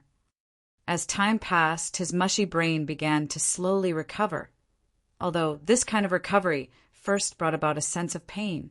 Yukawa Isuk saw the virtual workspace in front of the Pope's puppet, saw the mimicry of the spiritual sea, and saw the continuous appearance of chaotic ripples. Of course, he had heard and seen how the Pope taught Bai Xinyan how to operate the corresponding equipment. He almost didn't dare to think too deeply about the logic behind it. His mouth was full of bitterness. If possible, he hoped to delete all the orders and bargaining records related to the mimicry generator a few days ago, both in reality and in people's memories. However, this was only wishful thinking. Perhaps the relevant information was already placed on the Pope's desk, just waiting for an opportunity to act up. When I go back to Ban City, I must. Can I not go back? Speaking of which, it was absolutely impossible for Yukawa Aishuk to leave the Pope puppet side. As long as he recalled the scene where his mind felt as if he was trapped in a prison, his body involuntarily being controlled by others, fear and despair would follow him like a shadow, and there was no way to get rid of it. With the Pope by his side, Luo Nen wouldn't come again, right? Yukawa Aisuk adjusted his line of sight and looked at the porthole on the other side of the aisle. The first thing he saw was Kitano Suzuto's stout back. His head bodyguard's mind was no longer on his job. Instead, he was focused on observing the scene outside the porthole. Yukawa Aisuk could understand this. This was because at this moment there was a strong light burning marks on the airship's porthole from time to time. At first, the marks were blurry and intermittent, but they became clearer and denser. That was, the true God has captured Luo Nan's position. I hope it's true this time. Bai Xinyan, who was in the back seat, spoke as she adjusted the parameters of the equipment. Her tone was very pragmatic. But because she was too pragmatic, she didn't seem to pay much attention to details. As she spoke, the deformed sound of the atmosphere penetrated the airship's armor and transmitted inside. It rumbled in everyone's ears. This was the power of a true God. Who knew if it was his emotions? Bai Xinyan smiled faintly. But there is one thing that can be confirmed. Luo Nen didn't successfully escape. His judgment was correct. The mummified Pope puppet didn't respond. Clearly, the Pope didn't want to waste his limited resources on idle chatter. On the other hand, Yukawa Aisuk's thoughts were still wandering. He subconsciously looked at his wristwatch. 22:42. It had been almost 20 minutes since he woke up. It was about the same amount of time since the most recent capture by a true God. During this period of time, almost everyone felt that Luo Nen had escaped. But now, the Pope was waiting silently. This perfectly displayed the difference in judgment between extraordinaries and normal people. But looking at it from another angle, Luo Nan, the bandit who could deprive others of their mental autonomy at any time, had endured under the eyes of a true God and the Pope for over 20 minutes. He had nearly exhausted the last drop of the Pope puppet's blood essence. He had almost succeeded. Unfortunately, he had failed on the verge of success. This was how Yukawa Aisuk understood it. Why would he think of taking the initiative to provoke such a person? Every time he thought of this, Yukawa Aisuk felt as if a handful of iron sand had been shoved into his chest, rubbing against it repeatedly. In any case, he should have let the true God and the Pope succeed this time. They should have killed that bastard. But in case they didn't, Yukawa Aisuk subconsciously shivered. It was at this time that the cool bottle rested on the back of his hand. He almost subconsciously pushed it away, only to discover that something was wrong halfway through. It was a bottle of water from Bai Xinyan. Thank you. Yukawa Aisuk subconsciously took it. He still remembered the warning and reminder Bai Xinyan gave him in that nightmare before he completely lost control of his body. This was a favor, but correspondingly, there were still some doubts in his heart that had yet to be cleared up. Just from today's incident alone, did he really provoke that uninvited bandit? He did offend Luo Nen quite badly. Taking the airship far away from Ban City really gave Luo Nen the opportunity to make a move. But there was a faintly discernible sense of dislocation. What was going on?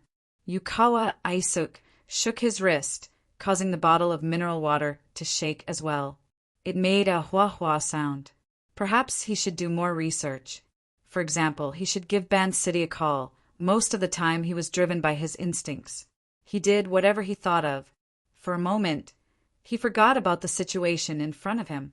He found the communication number of his subordinate, Takamoto Shigeru, and was about to make a call. What can you see like this? You might as well drink it quickly. Bai Xinyan's voice interrupted at this time, disrupting Yukawa Aisuk's plan. Yukawa Aisuk was a bit stupefied. Why did her words not connect? Did she miss something in the middle? That was indeed the case. At this time, Kitano Tsukito, who had been observing the scene outside the porthole, had already turned around. He saw his boss's expression and coughed lightly. Miss Bai is talking about the problem of Luo Nan's extraordinary power acting as a medium. Luo Nan is an expert in manipulating water. Kitano Sokito was giving a reminder. His technique was a bit crude, but it was also the result of the current tense situation. It was hard for people to care about meaningless etiquette and face. They were straightforward, with few decorations. Yukawa Aisuk didn't quite understand, but he didn't bother to hide it. So, he is one of the few people in the world with the most profound attainments in the condensation ring. Perhaps he is second only to Her Majesty Empress Wu. The condensation ring is currently the most efficient configuration technology known to probe into the water molecule level. Bai Xinyan pointed at the mimicry image of the mental sea. She also pointed at the corner of the image. She made some notes based on the changes in the image. Right now, we can basically confirm that every time he appears, the water molecules in the atmosphere are abnormally active. The bubbles in the bottle of water were quite obvious just now. I was wondering if this was due to some sort of resonance effect. The corner of Yukawa Aisuk's, I twitched a few times. The bottle of water in his hand suddenly turned into a red-hot soldering iron, sticking to the flesh of his palm. It was not easy to hold it, nor was it easy to throw it away. After a few seconds, Yukawa Aisuk finally made up his mind. He gritted his teeth and said, "Then go ask him." Bai Xinyan smiled. She gestured to Yukawa Aisuk to take a good look at the current state of the Pope's puppet. The latter's stiff, mummified appearance was the best reason. Yukawa Aisuk took a deep breath. It was strange. After the previous round of torment, the atmosphere that made people dare not even breathe had become lively. Although the Pope's consciousness was probably still watching everything coldly, or maybe he was silently keeping score, at least for now, he didn't have the intention to blame anyone, let alone the strength to do so. Whether it was a brilliant realization or a broken pot, Yukawa Aisuk's breathing had indeed become a lot livelier. The corner of his mouth twitched. He threw the bottle of water in his hand back to Bai Xinyan. "You came to this conclusion after observing for such a long time?" Bai Xinyan caught it firmly. She unscrewed the cap and took a big gulp without any misgivings. She exhaled a long breath, looking like she was drinking fine wine. "I didn't need to observe to come to this conclusion. Since you made a move against him, did you not read Persona?" "Persona? Oh, I did." Yukawa Aisuk still had an impression of it. The target of this intelligence analysis, named Persona Mask, was Luo Nan. The information had been published more than half a year ago. At that time, Luo Nan was using the cage theory to sweep away the traditional soul theory of the inner world. It was quite popular for a time, but the analysis itself was a bit secretive. The follow-up was not followed up in time, so it slowly lost its popularity. The version in Yukawa Aisuk's hands also included the comprehensive analysis of various sources by his family's intelligence personnel. The research was more comprehensive than the one on the market. But what did Bai Xinyan mean by mentioning it? Bai Xinyan took a big gulp of mineral water. Her eyes wandered as if she was tipsy. Ask. Answer. According to the logic of the Persona Mask, Professor Luo has 3 basic faces: rationality, strength, and weakness. Which face are we facing now? It's rationality. It wasn't Yukawa Aisuk who answered. It was the Pope's puppet that let out a buzzing sound. Chapter 853. Yukawa Aisuk confirmed that it was the papal puppet who spoke. The puppet's lips moved slightly as it made a sound, but other than that, there was no other change. The dim pupils were still pointing at the spiritual sea mimicry map. Your Majesty also watches Persona? On the other side, Bai Xinyan quickly changed the topic of conversation. Her reaction was lively and quick, a stark contrast from the honest operator a few minutes ago. In fact, ever since Bai Xinyan took the initiative to speak and handed over the bottle of water, her attitude had changed subtly. This made Yukawa Aisuk wonder if he was just a prelude to the previous round of conversation. While he was suspicious, Yukawa Aisuk was actually listening attentively to hear how the Pope would respond. But before he could do that, another wave of low vibrations entered the cabin. The intensity of the sound wave was average, but it just so happened to resonate with the structure of the airship. For a moment, the cabin windows and seats were buzzing, and the vibrations numbed everyone's limbs and lumbar spine. Obviously, it was not only the first-class cabin that was experiencing this. Yukawa Aisuk could already hear the screams from the other cabins. To be honest, Yukawa Aisuk was also a little panicked. At this moment, the papal puppet's whisper sounded again in the buzzing vibration. Shrink! Yukawa Aisuk could no longer understand the professional jargon behind it.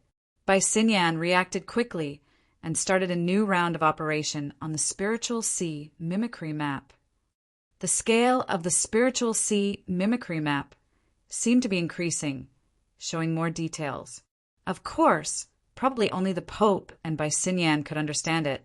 What Yukawa Aisuk saw was a simple electrocardiogram on the interface, sometimes on the left, sometimes on the right, moving up and down. But forgive his poor eyesight, even if the details in some areas had increased, there was no obvious change on the whole. Only a professional would be able to figure out the trick from this. It doesn't seem to be suitable. Bai Xinyan's voice sounded again, as if she was regretting it. But in the current situation, it sounded awkward no matter how one listened to it. The papal puppet did not make any obvious movements. Beneath its half-closed eyelids, it still vaguely gazed at the mimicry image of the Spiritual Sea.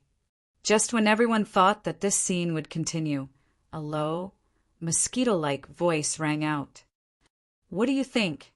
It's just not very suitable." The Pope puppet did not waste any more energy to speak, only glancing over with its gloomy and lightless eyes. His cold gaze got rid of the casual air that had just appeared in Bai Xinyan's body. She instinctively bowed, and the smile on her lips became much more restrained. "Please forgive me, Your Highness. I didn't speak clearly. Actually, it was Your Highness who helped me to roughly understand the design of the mimicry image of the Spiritual Sea. That's how I came up with this idea. If there's anything I don't understand, I hope Your Highness can enlighten me." After talking for a while, Bai Xinyan went straight to the point. "The parameters set up by Your Majesty are based on the airship tourists. It's the structure of the Spiritual Sea built by the airship tourists. This structure was more in line with the main background from last time in Ban City. The results that appeared were more comparable. But the problem was that His Majesty and the Lord True God had descended. Junior Luo Nan didn't dare to linger. He fled far away and only played around in the periphery. The structure built by the hundreds of passengers on the yacht was clearly insufficient in terms of coverage. Therefore, I boldly guess that Your Highness should take the initiative to graft this layer of structure with the power projected by the Lord True God." He forcefully spread it out and expanded its coverage, allowing Luo Nan's methods to leave traces on it as much as possible. The Pope puppet did not have any obvious reaction to Bai Xinyan's narration. Next to her, Yukawa Aisuk listened very seriously. Of course, he didn't quite understand, but his imagination was pretty good.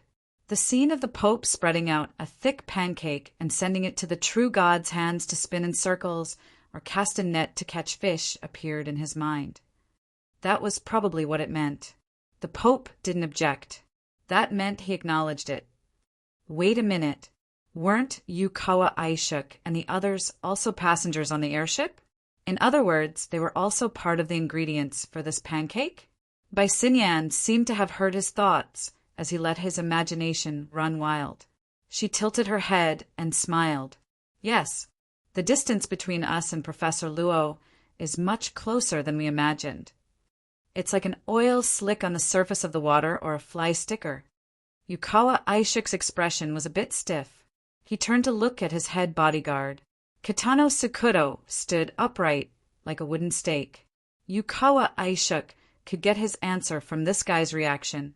The problem right now is that Luo Nan's methods are a bit unreasonable. It's beyond my expectations. The Pope puppet's cracked and bloodless lips opened and closed slightly. Its voice was weak and vague, but its meaning was clear. He can hide, and he can counterattack. The voice stopped for a few seconds. It seemed as if it was unwilling to mention it. It seemed as if it was pondering over its words. But in the end, it still determined Luo Nan's behavior. It's very pure. Bai Xinyan didn't seem to understand. She asked, "What do you mean by pure?" The papal puppet wanted to continue speaking, but what flowed from its mouth this time was dark red froth of blood. Bai Xinyan let out an ah. She still spoke in a regretful tone. "This body has finally reached its limit. Your Majesty, is there any other way to persevere?"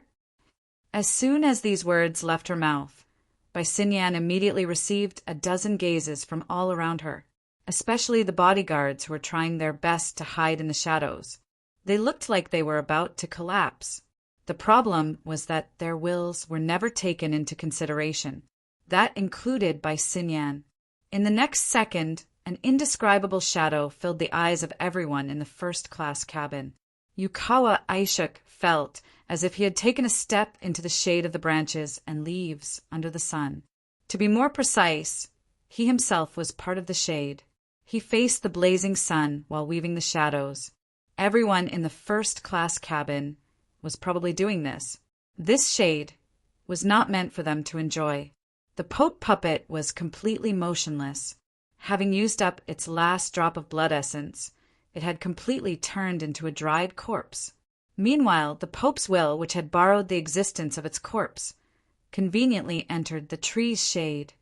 Using an exquisite guiding power, it intersected the branches and leaves in all directions, ultimately forming a tree nest that was the structure of a spiritual vessel.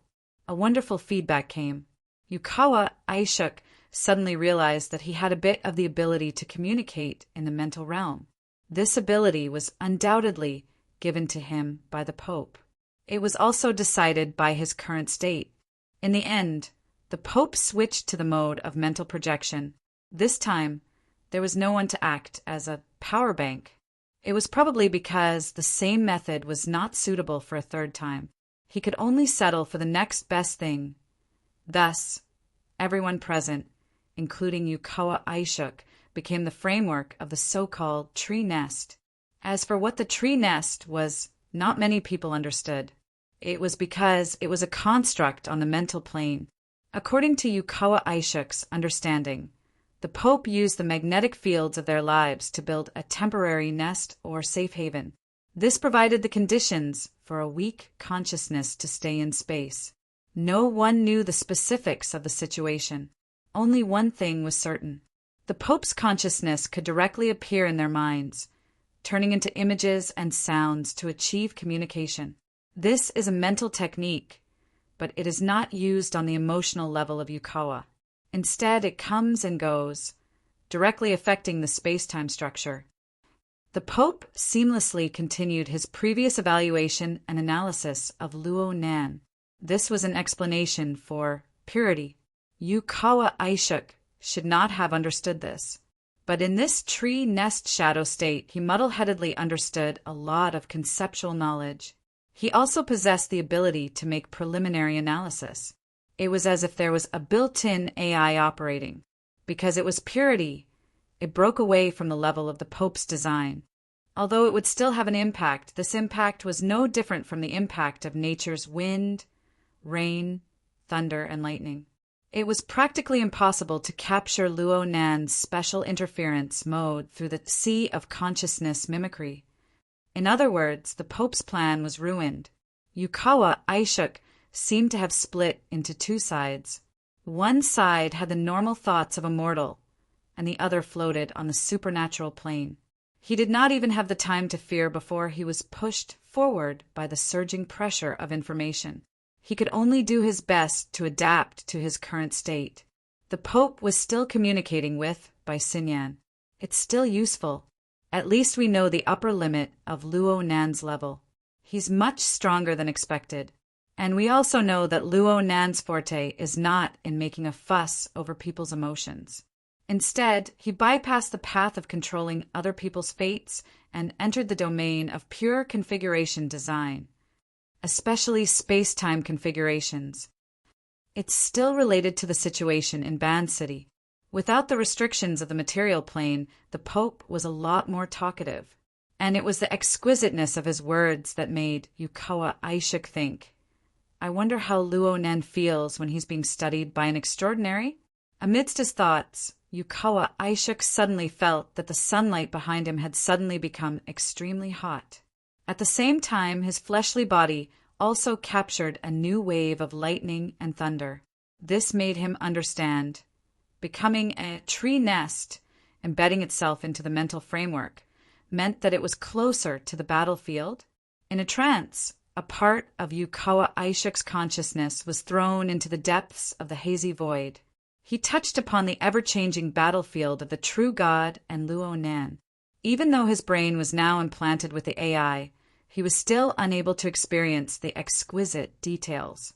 He could only feel some vague, symbolic feelings. Luo Nan really did seem to be embedded in the depths of the void.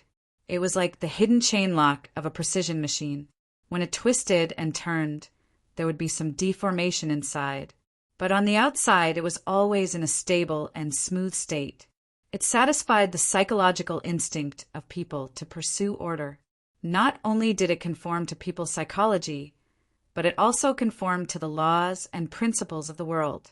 Chapter 854. Yukawa Aishuk watched with rapt attention. For him, the battlefield outside of the intercontinental airship was still flashing with blurry images. But after seeing it many times, a certain logic naturally formed. As time passed, his condition improved significantly. In his daze, it was as if an invisible thread was pulling him to a higher place, allowing him to see more clearly and more thoroughly. Everything happened in the shadows. It was silent and undetectable. It was as if a god had blessed him. His train of thought became exceptionally clear. He was no longer constrained by the present situation.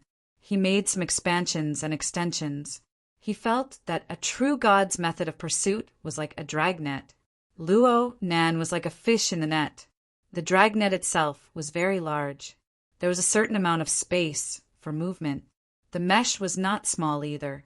There was a possibility of escape at any time. Now that the airship was forced to turn back, it was advantageous for the true God and the Pope. After all, the closer they were to Band City, the greater the control the true God had over the dragnet. They could shrink the mesh and give Luo Nan more pressure. Unexpectedly, you have the potential in this area. The Pope transmitted telepathically. The direction was very clear. It was directed at Yukawa Aishuk. Was he evaluating him? Yukawa Aishuk was startled and chilled. How did the Pope know what he was thinking?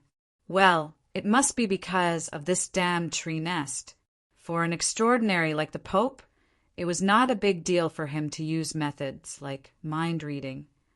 But this feeling was more or less the same as Luo Nan's invasion. Oh, there was still a difference. Luo Nan was a great thief. He suddenly came. It was unknown what path he took. By the time he came to his senses, he had already fallen into the trap. He was muddle-headed and tied up. The Pope, on the other hand, had an aura of open warfare.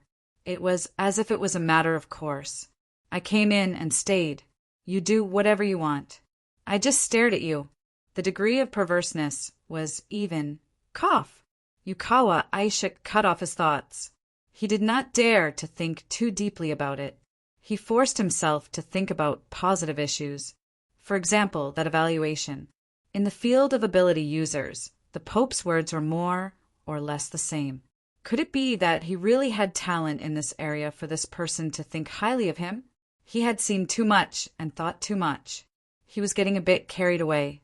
Yukawa Aishuk subconsciously pondered. If he could get through this, perhaps he could focus on developing this aspect? While he was lost in his own thoughts, the Pope gave his evaluation, and then conversed with Baisinyan. He's very restrained. He spins at a low speed and glides in neutral. The Pope also used an analogy to describe Luo Nan's current state. It was easy for everyone to understand. Bai Xinyan said, perhaps he can only maintain such a low consumption state in the void interlayer, and also avoid direct interference with the true God's power. It's a reasonable judgment, but it's a little perfunctory. It's all thanks to your Majesty's wisdom that I was able to think of these things. However, we are just small fries. It's fine for a short period of time. But if we continue to act as the carrier of the tree nest and bear the pressure of Swanee's calculations, I'm afraid we'll soon be unable to do as we wish. So far, so good. The Pope's reply was so cold that it made people's hearts sink. However, no one dared to contradict her. Bai Xinyan's actions were already extremely out of line. Yukawa Aishin's heart was stupefied. So that's how it is, but that's the only logical explanation. Who in this world was born with knowledge? Even if there was such a thing, it would most likely belong to the young man outside the airship who had dealings with the true God and the Pope. The pain came from the comparison. The clearer his heart was, the more bitter the comparison was. At this moment, Yukawa Aishin felt as if there was a poisonous spider crawling in his heart. Its limbs scratched the tip of his heart, and there was a web of silk entanglement. There were no external injuries, but he always felt as if poison was slowly seeping in.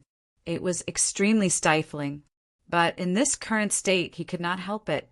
Very quickly his attention was drawn away by the miraculous changes in the hazy void. Even though Yukawa Aishin knew that this was only a temporary ability given to him by the Pope, he still enjoyed the process of being able to observe, analyze, and make judgments. After all, this was an extraordinary ability that he had always yearned for. Its level was high, its profoundness was profound, and it far exceeded his imagination. He greedily perceived the mysteries within the structure of space and time, especially from the perspective of the true God and the Pope. After he shared the Pope's burden and received the blessing, it became easier to cut in and understand. Well, he still seemed to understand, but he wasn't, especially when his rationality was still a mess. But he always felt that there was a side of his heart that was crystal clear and crystal clear. I still have talent. It's just that I haven't developed it yet. Yukawa Aishin kept encouraging himself. As the head of a large family, he did not lack confidence. It was just that he was forced into a field that he was not good at, and it was inevitable that he would feel inferior. Now, this half-yin, half-yang, suddenly bright and suddenly dark state gave him a reason to convince himself. It also allowed his thoughts to maintain a good state on a logical level. He was thinking again, judging from the airship's return, and the Pope's constant switching of mental states. The two of them probably did not expect the current situation at the beginning. Transcendents were indeed not gods. They also had their limits, be it in terms of strength or calculation. In the past, he had only deduced it in theory, but now he was seeing it with his own eyes. And because of this, he could never become a believer. Deep in his heart, a subtle thought spun. Yukawa Aishin suddenly felt dizzy and nauseous, but his mind was exceptionally clear, and the discomfort in every part of his body was transmitted to him, layer by layer. In an instant, too much information accumulated, and his brain felt like it was on fire. With a muffled groan, Yukawa Aishin curled up into a ball. In the real world, Bai Xinyan handed him another bottle of water and patted his back kindly. Keep your mind blank. All this information is giving you too much pressure. It's not good for your body to think too much. Huff, huff. Yukawa Aishin could only gasp for air. How could he have the strength to respond? You still need to work on your foundation. The Pope's consciousness came again, like a chilly wind blowing into the depths of his mind. It's rare to have such talent. Go back to Osaka and train in the Amaterasu, heavenly court, for a while. Yukawa Aishin's mind was confused, and his heart was filled with joy, worry, and fear. For a moment, he did not know how to respond. In fact, he felt that even if he did not say it, the Pope should be able to dig out these emotions from the bottom of his heart. What he needed was just a superficial statement. Just as he started, the shadow of the tree nest suddenly shook. No, it should be a sudden impact on the physical plane, enveloping everyone and every plane. Everything happened so suddenly that Yukawa Aishuk didn't know what angle he should observe from. But in the end, he didn't have to choose. Because at this moment, whether it was on the spiritual plane that the Pope was guiding or on the physical plane that his mortal body could perceive, there was a sudden rush of water vapor and a sudden coolness. Bai Xinyan made a footnote for this phenomenon. Finally, we hit it. Chapter 855. The intercontinental airship had completed its turn. It was as if it had crashed into a cumulonimbus cloud. Plentiful water vapor and high-altitude astral winds intertwined, instantly blurring the portholes on both sides. Then a nearly parallel waterline was drawn above the airship. In the dark environment, the cloud was like a demon. It danced outside the porthole and was cut into pieces by the waterline. Yukawa Aishuk looked at the changes in the environment between light and dark. He was suddenly inspired. In his daze, he forgot about the severe discomfort in his body. At this moment, he seemed to see the aftermath of the collision between Luo Nan and a true god in the void. The collision was so intense that even the sealed cabin seemed to be leaking. Yes, it was the feeling of water vapor blowing on one's face. Yukawa Aishuk saw Kitano Suzuto subconsciously wipe his face. Kitano Suzuto's back was facing the direction of the airship. The Pope communicated with Bai Xinyan in the shadow of the tree nest. This was his evaluation of the sudden phenomenon. Nothing solid. You've locked onto it? No. The progression is so beautiful. This was the first time in Yukawa Aishuk's memory that the Pope had an emotional sigh. For a while, there was no response from within the tree nest until the airship shook again. The second wave, the third wave. The shaking of the airship was closely related to the structural changes in the depths of the cloud. Due to the distribution of computational pressure, the relevant information flowed and circulated in the shadow of the tree nest, peeling off layer by layer. Of course, some people knew less and some people knew more. Yukawa Aishuk could see it relatively clearly. He knew that the water vapor cloud was the product of the collision between Luo Nan and the true god. Luo Nan used the condensation ring as the basic interference core. It was destined to rely on an abundant water vapor environment. The true god carried out a strong suppression. The collision of the two sides on the material plane caused the water vapor in the sky to condense and explode abnormally, creating this cloud phenomenon. Because of this, the cool feeling of the water vapor was able to penetrate the obstruction of the airship's outer shell and directly affect the people's bodies and minds. It's mixed with fragments from the collapse of the void. If the intensity is increased, this airship will be cut to pieces, but then it will be completely at the extraordinary level. Yukawa Aishuk's thoughts seemed to have left his identity as a passenger and jumped out of his own dimension. With incredible focus, he observed and evaluated the increasingly intense battle. Luo Nan and the true god were currently locked in front of the airship, in contrast to the aimless pursuit of Luo Nan. Because of this, the scale of the cumulonimbus cloud that the airship crashed into continued to expand. The airship's strategy was to increase its altitude in an attempt to avoid danger, but the effect was really suspicious. Dark clouds continued to surge in the surroundings. Between the layers of clouds, lightning and fire swam about, flickering and extinguishing. Some of them even struck straight at him. Although they were all blocked by the insulating armor on the outer layer, the thunderous roar still crushed in. Each strike was louder than the last, each strike stronger than the last. The cries and screams from the lower cabins never ceased. This stalemate was really absurd.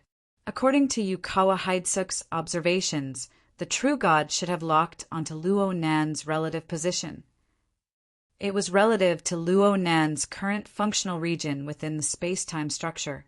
Right now, he was still bombarding Luo Nan's outer shell. He had yet to truly explore the core. Luo Nan was still hidden deep within the void, and the true God was constantly trying to squeeze him out from the space-time structure. For this reason, Luo Nan adopted an unprecedented proactive attitude. He forcefully interfered with the plentiful water vapor of the material plane, forming some sort of defense system. He used the mutual interference between the mental and the material plane to continuously dissolve the true God's attacks. This was what the Pope meant by progressive levels. Thoughts that even he himself found hard to understand revolved wildly in Yukawa Isuk's mind. It was like a drill, drilling deeper and deeper, getting closer and closer to that mysterious and unfathomable level. But unwittingly, he drilled through the limits of his body. In the end, he collapsed. His vision went black, and his mind suddenly went blank. Yukawa Isuk's figure fell forward, falling out of his seat. Fortunately, Kitano Sweto reacted in time. He extended his arm to block, preventing Yukawa Isuk from hitting the ground. But at this moment, the shadow of the tree nest was affected by Yukawa Isuk's mental disruption. It lost an important support, and the structure of the mental plane suddenly shook. Yukawa Isuk fainted in time, so he wasn't affected. As for the others, whether it was Baisinyan, Kitano Sweto, or the group of bodyguards, they were all affected to varying degrees. For a moment, the sky was dark, and there was strong light and high temperature that penetrated the shadow barrier. It was much more refreshing than being exposed to the sun. Several people let out muffled groans. Most likely, they suffered damage on the mental plane. The Pope's telepathic thoughts paused for a moment, and then the structure of the tree nest returned to normal. But at this moment, the mummified puppet suddenly fell to the ground. Baisinyan, who was in front of him, didn't reach out. She watched as the corpse fell to the ground with a muffled thud. Baisinyan's eyebrows twitched. She could confirm that the Pope had left the last bit of blood essence in the puppet's body to save the situation. He had burned it in this accident. She sighed. Sometimes having the ability is a problem. Yeah, the Pope's telepathic thoughts were quite steady. He didn't have any intention of venting his anger, and he couldn't find a reason to be angry. Anyone with eyes could see that Yukawa Isuk's fall was almost certain. His thoughts were unexpectedly compatible in the field of space-time configuration, which caused the analytical pressure to be too great, and his physical fitness couldn't keep up. It was like using a primitive single-cylinder engine to drag a heavy truck, and still having to run at the speed of an F1. It was only a matter of time before the tank exploded. Since the Pope had used the structure of the tree nest to divert some of the pressure to others, and obtain the effect of reducing the pressure, he had to bear the corresponding risk. Baisinyan timely said, "Misfortune may be a blessing in disguise. I still have to congratulate your Majesty on obtaining another beautiful and talented person." In the shadow of the tree nest, she could no longer feel the Pope's emotional response. It was as if he had sunk into emptiness and swallowed the corresponding information. But Baisinyan still had a feeling that something had been hooked by an invisible claw and disappeared without a trace. Was it the Pope's firm judgment and confidence? Baisinyan frowned slightly. Half a second later, she suddenly stood up and directly stepped over the mummified corpse of the Pope's puppet and walked to the front of the first-class cabin. Kitano Sweto, who was in front, was stunned for a moment. He quickly used the opportunity to help his boss settle down to make a path. The Pope was still there, but the puppet still had some kind of symbolic meaning. When the puppet fell, it was as if a switch had been flipped and an invisible layer of restraint was released from the body of the people. Baisinyan was only the first to verify it. The advantage of intercontinental airships over traditional passenger planes was that they were stable, safe, and relatively spacious. The first-class cabin was also first class in terms of space, utilization, and enjoyment. There was even a small observation deck at the front, which was the best view of the entire airship, second only to the cockpit. But it was night time, and there had been many unforeseen events. The observation deck was wrapped in thick armor, and it was tightly sealed. Of course, this was not a problem for Baisinyan. After a few steps, the outer armor was slowly opened under her permission. When Baisinyan walked up to the observation deck, footsteps sounded behind her. It was Kitano Sueto, this head bodyguard of the Yuchuan family. Even if it was just a physical body, was still a B-level powerhouse. In the structure of the tree nest, he was shouldering a lot of the pressure. Correspondingly, he also had his own thoughts about the situation, but he was just suppressing them. Baisinyan did not care what he was thinking. She looked at the dark clouds in front of her. Just then, another lightning bolt struck down from the sky, illuminating the outline of the clouds that were like the precipice of an abyss. The incoming clouds were like beasts and demons that lived among them. They hit the outer shell of the airship and instantly shattered, then reassembled into other demonic shapes. After a second, Kitano Sueto, who was beside her, let out a low gasp. "Over there!" What affected his breathing was not the cloud phantom that was pouncing at him, but an area further away between the flowing and changing clouds. There was an obvious difference. How to put it? If the outer layer of scattered clouds was peeled off, the central area was obviously also made of clouds, but the outline was sharp, orderly, and full of artificial sturdiness. Another lightning bolt struck down, directly piercing through the outer layer of clouds and bombarding that area. In the eyes of Baisinyan and Kitano Sueto, faint ripples appeared in the void. The lightning bolt warped and curled around the periphery of that area until it dissipated. Some of the dissipated lightning eventually broke through, collapsing a corner of the cloud structure. But soon, lightning surged to fill the gap. It was still a square block, but it felt even more sturdy. It was simply a defensive fortification built by relying on the cloud mountain. Or perhaps it was a towering mountain pass in front of the airship. No matter how the outer layer of clouds changed, no matter how powerful the lightning bolt struck, that area continued to be fortified.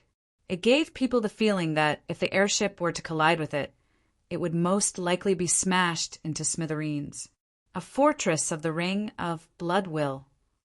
Baisinyan glanced over. This one sentence proved that Kitano Sueto had done his homework on Luo Nan. Of course, this was due to the fact that this toy was famous.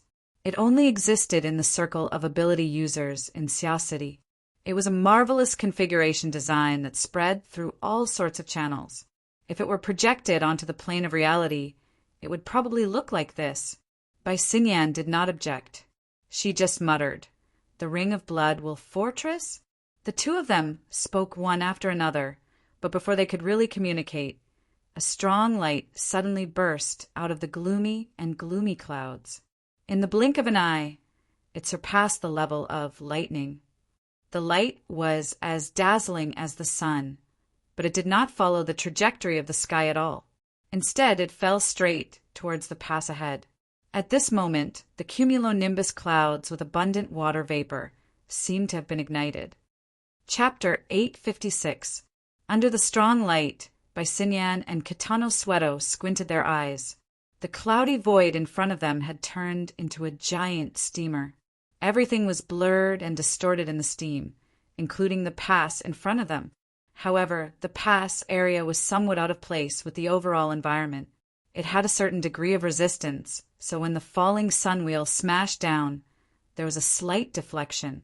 Distortion against distortion. Time and space were stagnant for a while. The momentum of the impact slowed down, and the scene in front of them became more and more blurry. Illusion? Real world?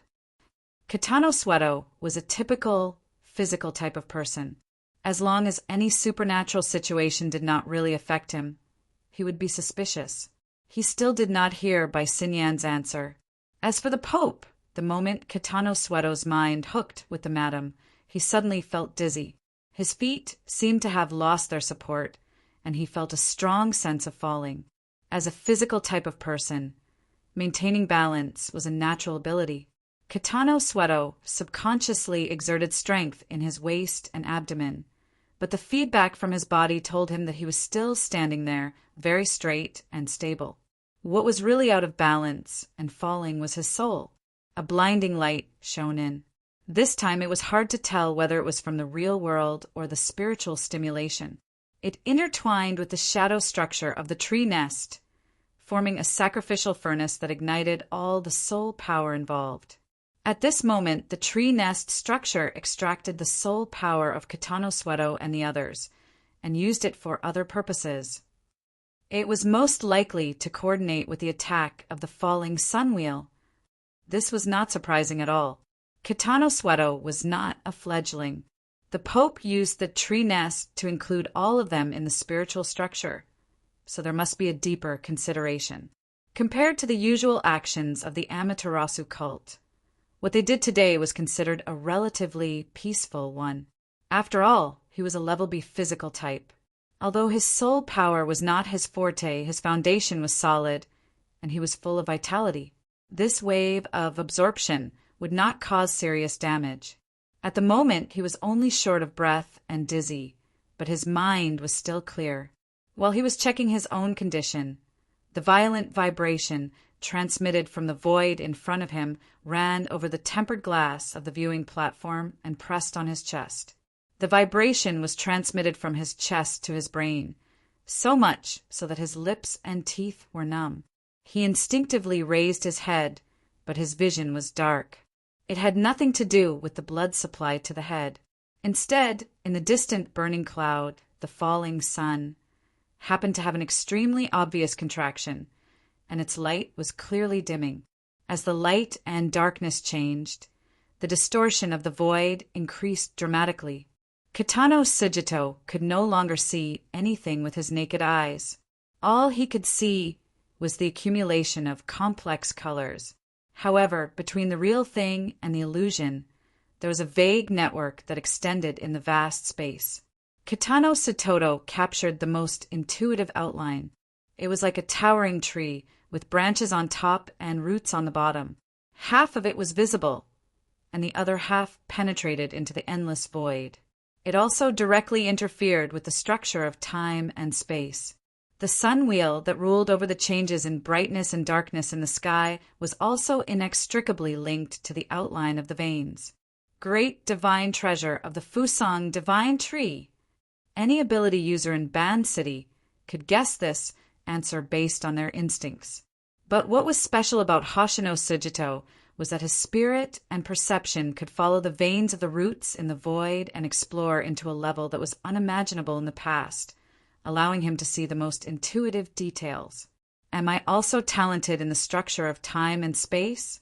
As the absurd thought popped up in his head, Hoshino Sujito also saw the brilliant sun wheel held up by the branches of the giant tree, like a tomahawk in the hands of a giant god. After the first attack failed, it slightly retracted and then smashed down again. Crack! The pure explosion on the spiritual level crushed Hoshino Satoto's mind. His mind was tightly bound to the extraordinary image of the sun wheel and the giant tree. When it collided with the pass in the clouds, he felt most of the details inside and also had to bear the surging impact from every detail. With a muffled groan, Hoshino Satoto's brain felt like it was forcibly split open and filled with hot magma. The pain was far greater than the damage from having his soul power sucked away. Even with his strong physique, he couldn't resist it. He staggered back a few steps until he hit the door frame at the entrance of the observation deck. His legs were so weak that he couldn't support his body, and he slowly fell to the ground. The self-protection mechanism was finally activated. The sun wheel and the giant tree all turned into meaningless smoke. Even the corresponding memories were blurred. He just followed the inertia in front of him. He opened his eyes wide and watched the distortion around the pass in the clouds pushed to the extreme, and the abnormal contraction of the sun wheel also pressed to the extreme. When things reached an extreme, they would move in the opposite direction. In just 1,000th of a second, an unprecedented strong light burst out. Hoshino Satoto closed his eyes, but the strong light still penetrated his eyelids and reflected a translucent, blood-red color. 2 seconds later, the strong light faded and Hoshino Satoto dared to open his eyes. Even after the most dazzling wave of light had passed, half of the sky was still as bright as day. The dark night had been torn to pieces, and there was almost no trace of it. He saw that under the bombardment of the sun wheel, most of the structure of the pass built next to the clouds had evaporated. There was a large hole in the center with a radius of at least 1 kilometer. In this void environment, the thick clouds that were like towering mountains had become irregular piles that connected the front and the back. Even the other areas that didn't bear the impact of the sun wheel were already riddled with holes. It seemed that if there was another strong wind, it would vanish into thin air. The intercontinental airship moved forward under the bright light. There was almost no cumulonimbus around it. It was like a normal flight. This is really Hoshino Satoto was confused. Everything that had just happened was beyond his cognitive limit. The self-protection mechanism was still working. All he knew was that the situation had suddenly been pushed to the most intense level. In the blink of an eye, there were only ruins left. At this time, he saw Bai Xinyan, who was still standing in front of him. The most intense scene had passed. Everyone was finally able to focus on something that they had neglected before. This mysterious woman stood perfectly straight from the waist down, but her upper body was leaning forward. She stretched out her arms against the tempered glass wall. Her body trembled as she breathed. It was clear that the other side wasn't having a good time either. Hoshino Satoto opened his mouth, wanting to ask a few questions, but the smell of fresh blood rushed up his throat. His mouth and nose were already wet.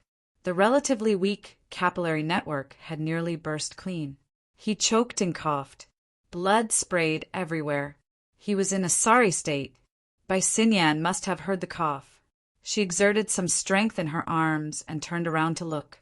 Her expression was calm, but her face was pale to the point of being transparent. Hoshino Satoto coughed out the blood clot in his throat with great difficulty. He asked in a hoarse voice, "Is he dead?" He was obviously referring to Ronan. Bai Xinyan curled her lips. "I'm not sure he isn't." The Pope's telepathic thoughts had been absent for a long time. They reappeared and reverberated within the tree nest, but his words confirmed that the structure of the mental plane had already lost its stability. The telepathic transmission was illusory and illusory. There seemed to be a dark flame burning in the corner, creating disturbances from time to time. The Pope, however, had no intention of mending the situation. He described in detail what was happening at the moment in a rare instance. "We have broken the framework that he had erected and broken the rules that he had forcefully inserted, but there is still a certain distance between us and his existence. Distance. Maybe it's only a centimeter. Maybe it's 1,000 kilometers. Maybe it's in another space and time." "You mean there is no point in delving into this? Look, the fortification is being restored. In fact, we are shuttling through its huge and precise construction site. Every water molecule we have come into contact with could be the building material for the next construction." Even though Hoshino Satoto's spirit was extremely dispirited, he still subconsciously turned his gaze to look through the viewing platform. He looked at the gradually darkening sky and the scattered clouds. In fact, he couldn't see anything special about it. It was probably because of his first impression. He felt that the flying, cotton-like objects around the airship were suffused with a faint spiritual light. There were faintly discernible trajectories that interweaved to form the outline of a grand building. At this time, Bai Xinyan asked, "What do we do next?" "We don't do anything. That attack just now practically mobilized all the power that can be mobilized at this distance. Since we weren't able to make the final decision, we won't be able to do anything to him for a while." Bai Xinyan and Hoshino Satoto didn't know how to respond. If the Pope's words were to spread, Luo Nan's evaluation in the inner world would probably soar by several levels. Oh, it seemed like there was no one who could rise by several levels. After a few seconds, Bai Xinyan said, "Your Majesty exerted force just to reach this conclusion." It sounded like sarcasm at first, but in reality it was very formal. The Pope's response was very calm. "I just feel that there is no need to hold an educational competition. Young people are so pure. They are researching this battle on the spot. They have probably forgotten their original goal. Do they want to be high profile, or do they want to be low key? What's important is that Qianju has been led into a rhythm by him. She has forgotten today's goal. Fortunately, I still remember. Your Majesty's goal is to find that interfere of Ban City? You suspect that it is Luo Nan? Bai Xinyan's telepathic thoughts suddenly became straightforward. The Pope took advantage of the situation to continue. Look, the situation has become clear. Today we have at least verified that he has this ability. Don't say doubt. That will only make people more confused. Confused? His ability exceeds expectations, but his critical performance deviates. He can't see through the inside. Of course, he will be confused. Oh, so he encountered a confusing choice when doing a multiple-choice question? The Pope's telepathic thoughts seem to be laughing. Child, reality has never been a question. Only a young man with a straight and narrow I would need to be matched one by one to be flawless. Right now, I just need to know that he is a fellow that needs to be taken seriously. The telepathic thoughts continued, but the structure of the tree nest could no longer support itself. It suddenly collapsed and turned into nothingness. Chapter 8:57. The tree nest on the spiritual plane collapsed, and the participants who were passively trapped in it returned to the real world. The natural curtain of night descended once again, like a thick blanket, blocking the field of vision, giving people a sense of self-deception and peace of mind. The Pope, who was in charge of the situation, left. The observation deck remained silent. Kitano Sukido and Bai Xinyan had their own thoughts until the swarm of signals and communication devices connected, filling the space with ringing and vibrations. Kitano Sukido coughed again and raised his wrist. There was a list of communication requests from the Tamagawa family and their surrounding social circles. However, in the past half an hour, the first-class cabin had been an isolated island of information. There was almost no communication going in or out. On the other hand, the other areas of the airship maintained contact with the outside world. So this was not a signal interruption, but it was 100 times more terrifying. Because this was due to some kind of tacit understanding and also due to some kind of silent majesty. The source was naturally the Amaterasu cult. There was no more obvious fact than this. The Amaterasu cult was the master of Osaka City, the undisputed ruler of traditional political and military forces like the Tamagawa family. Looking at the source, it was only 20 to 30 years ago. At Kitano Sukido's age, he had witnessed the entire process of the rise of the Amaterasu cult. This was the power and effect of a transcendent. If that was the case, the other side should be very fast. Kitano Sukido suddenly shivered. After stirring up a scene that was almost out of control, the Pope patted his butt and left. The true God probably wouldn't stay either, but the other side of the conflict was clearly still here. At this time, the intercontinental airship had completely passed through the ruins of the cumulonimbus cloud cluster. It was said that the cloud pass was still being rebuilt, and it had been completely left behind. But what was the point of such a small distance for a transcendent of that level? Thinking of this, Kitano Sukido did not have the mood to respond to the swarm of communication requests. His muscles tensed up, and he struggled to stand up from the ground. He wanted to respond effectively, but he was at a loss. Don't worry, under the mask of rationality, Professor Luo is not the kind of person to vent his anger on others. Speaking of which, we are also victims. Although he agreed with the self-assessment, was it really okay to say it so bluntly? Bai Xinyan's breathless voice didn't comfort him at all. Instead, it made him feel even more uneasy. Right now, he even felt that there was a piercingly cold being injected into every single water molecule around him. It seemed that the next step would be to penetrate into his flesh and bones, see through everything, and sketch out life and death.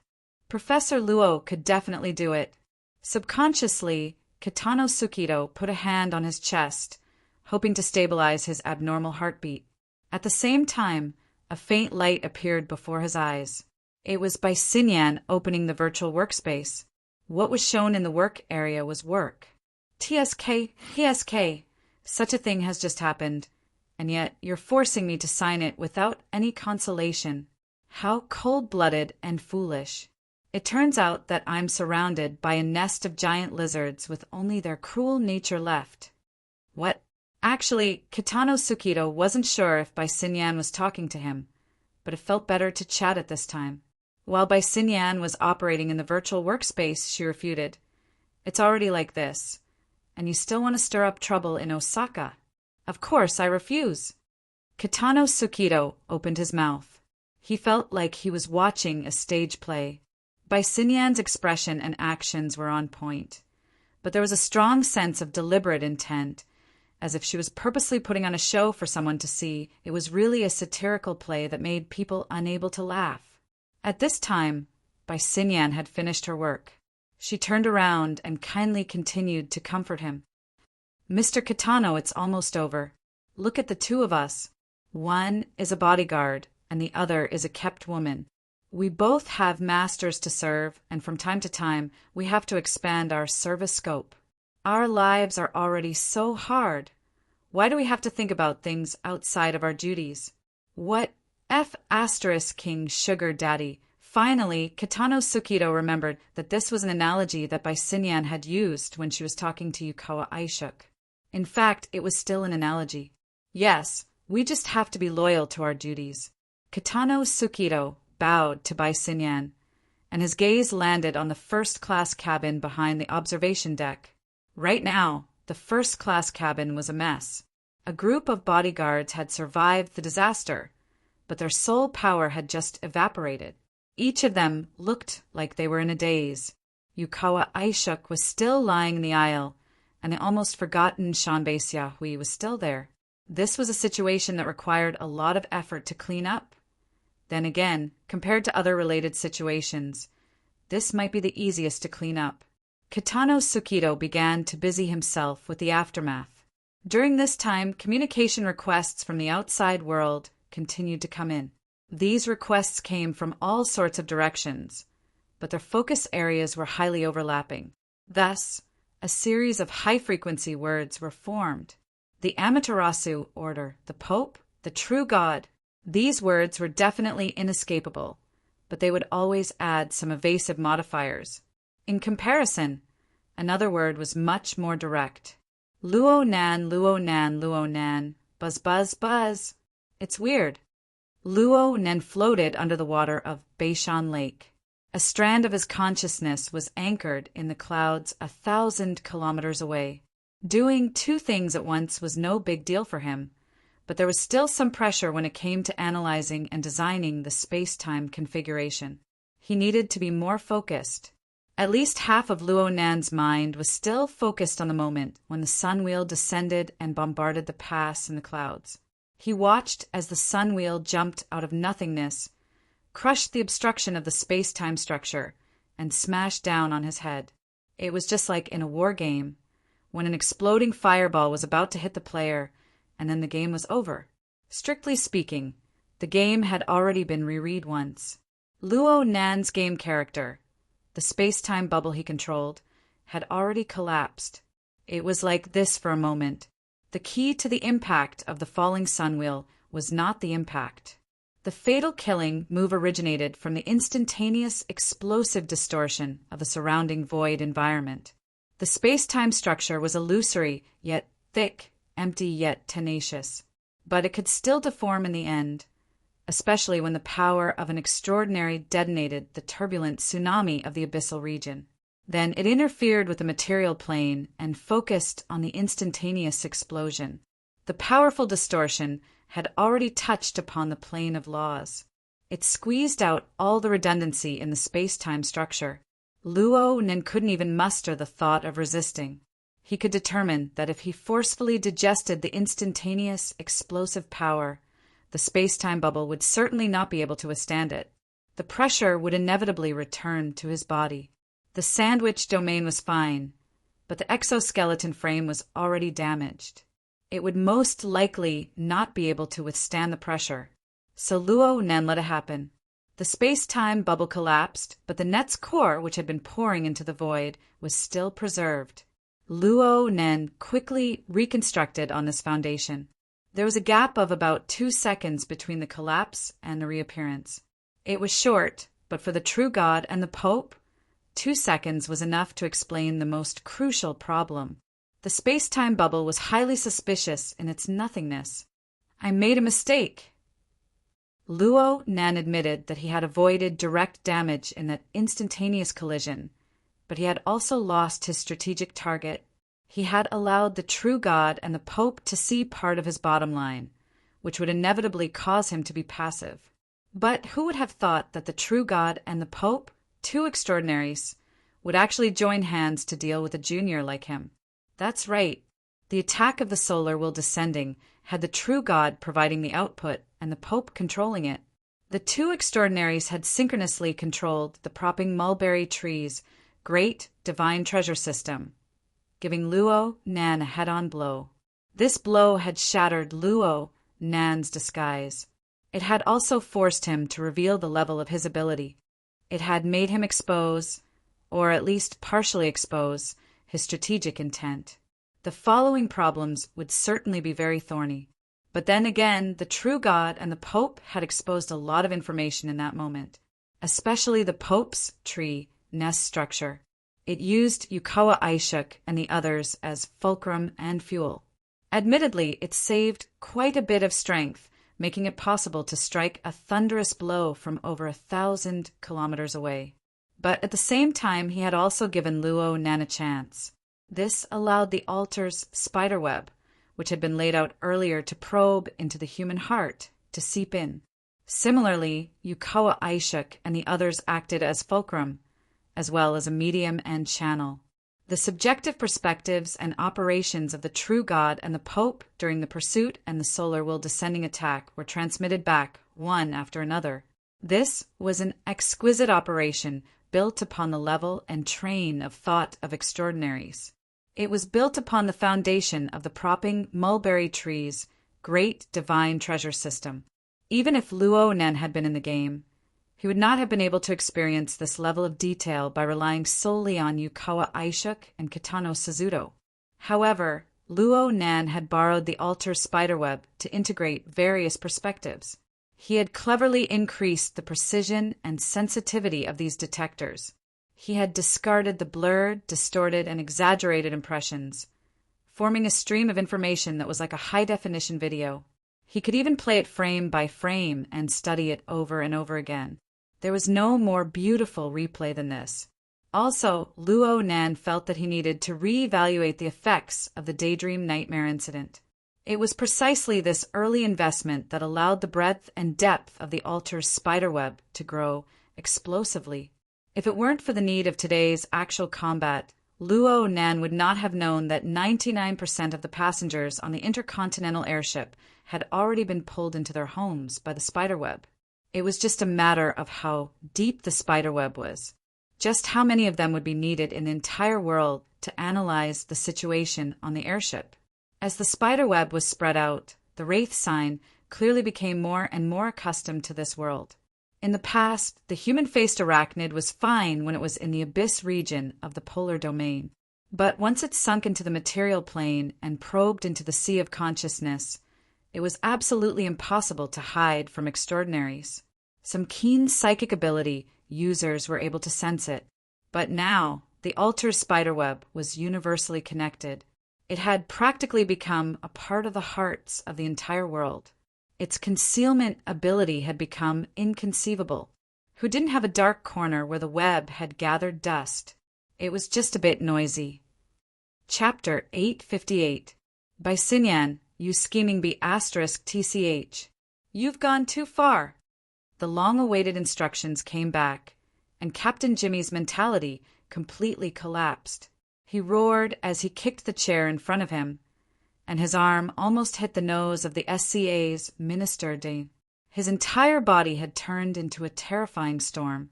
It was the team's deputy, Monroe, who was sweating profusely as he tried his best to calm him down. "Boss, calm down. Calm down." Captain Jimmy continued to roar back. "Calm down, dog, *T. dog**t process. Every step in here is a piece of garbage pasted with dog**t. Then what about you, the initiator? That sentence could not be said no matter what. Monroe could only stretch out his arms and make a pressing motion, using all his expression and body language to persuade his boss, who was on the verge of losing his mind. This is a critical time, Jimmy. Think about the airship over 1,000 kilometers away. Think about that state. That state of being raised by AB***, TCH.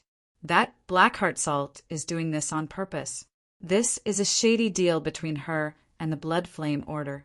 She's seizing every opportunity possible, being stared at by Captain Jimmy's charcoal-like eyes. Monroe's mind was momentarily taken away. Aside from being overwhelmed by his aura, he also felt the grade suppression of the 7th generation dynamo core. His mouth opened and closed twice, but he couldn't finish his sentence in time. Great, if she wants to disgust us with the process, I'll accompany her to the end. It's just another round of dog**t.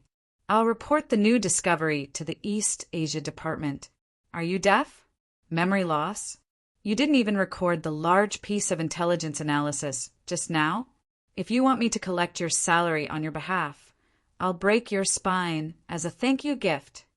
Captain Jimmy's roar could practically tear open the roof of the warehouse. The poor intelligence officer was suddenly targeted. He didn't even dare to raise his head as he began to work with a sullen face. The intelligence officer's memory was actually far better than that of an ordinary person, and his writing skills were also pretty good. He quickly converted Captain Jimmy's forcefully twisted logical analysis into a rigorous and meticulous document form, seeing the content of his imagination quickly materialize into words. Captain Jimmy finally grinned. He already couldn't wait to sign and send it over. He didn't expect this kind of one-sided statement to be able to move the bureaucrats of the East Asia Department, as long as it could have the effect of disgusting by Xinyan. Captain Jimmy's expression suddenly changed. BZZT, BZZT, BZZT. The sudden vibration signal affected all the members of the operation team in the warehouse. There was almost no delay. At this moment, the dynamo core determined that the main body was in peaceful mode and immediately displayed the received information on their retinas. Captain Jimmy choked again. He wanted to vent his anger, but in the face of such a high priority order, he had to temporarily suppress his emotions. Remote conference. Mend pondered over the core words of the notice, but he was also confused. The fewer words, the bigger the matter. A simple meeting notice was sent to every team member, bypassing the frontline commanders. Even when he wasn't at war, he was still extraordinary. Most importantly, it had come at the right time. Boss, the meeting will start in 10 minutes. Do you think? Men turned his gaze to the SCA's Minister O'Hara. Captain Jimmy's black and red face still had traces of distortion, but he didn't make a sound and only turned his head to the side. Mend let out a sigh of relief and immediately fulfilled his duties as an assistant. He put on a smile and politely asked Minister O'Hara and the other SCA officials and staff to leave. If they wanted to wait outside, they could wait outside. If they didn't want to, no one would care even if they went home. This layer of buffer was awkward but effective. When Mend turned his head, Captain Jimmy had already sat down with his eyebrows furrowed. The intelligence personnel who were chased away felt like they had been pardoned.